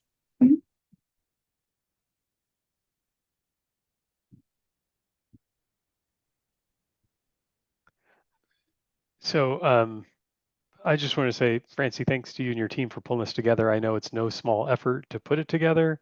When I reviewed this, what I certainly thought is it seemed like it was indicative of our progress on the main initiatives. So I feel like it's a helpful summary, and there is all of the detail in the Longmont Indicators site. And yeah, I'm appreciative of it. So thank you.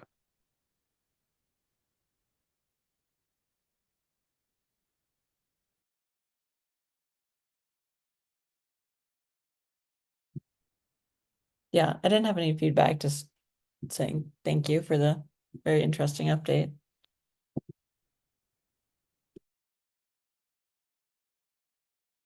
I had a question. You mentioned in the update that there was a certain number of trees planted. I think it was about 400. What was the time period for those trees being planted? Was it 2023 or was it the first part of 2024? It was the first 6 months of 2024. And I believe there was 400 trees planted by the city and then an additional quantity through development and sold through the Arbor Day. But that was, yes, for the first 6 months of this year. It's great to see an increased pace of tree planting. Appreciate that.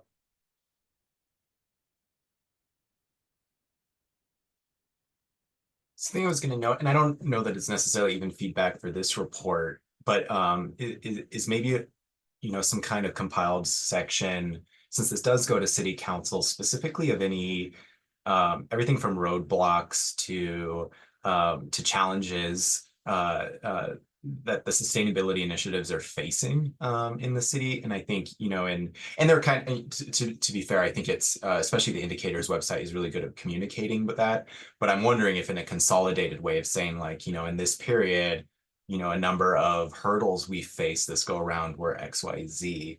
And raising those issues specifically as bottlenecks or issues to bring them to city council's awareness, hopefully to help provide, solutions, or as, either requests for funding or resources or whatever it takes to solve those come up. It's explicitly addressed in this kind of reporting. Yeah, because it's super positive and I love it. And it seems to be good numbers on everything we're doing. And so there is that part of me is like, okay, what can we do to help after I read this report? And so maybe seeing that breakdown would be really helpful. Yeah, that's a great suggestion. And for those who've been on the board longer, we reformat this report to make it clearer. So we'll definitely consider that for future reports. This doesn't answer that question, but you'll see in the annual report, we'll include a highlight more on indicators since we do those yearly. So we'll have some of those metric highlights. But we have not had like a roadblock challenge call out before. So we'll consider that for the future reports. Thank you.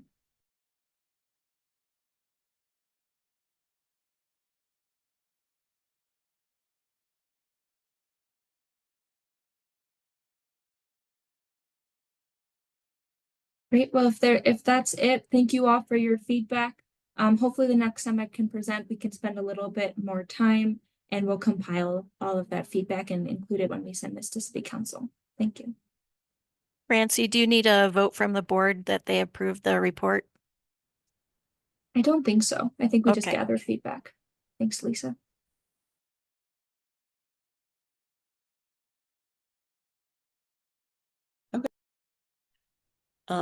Great. So I think that covers everything then. Would someone like to motion to adjourn the meeting?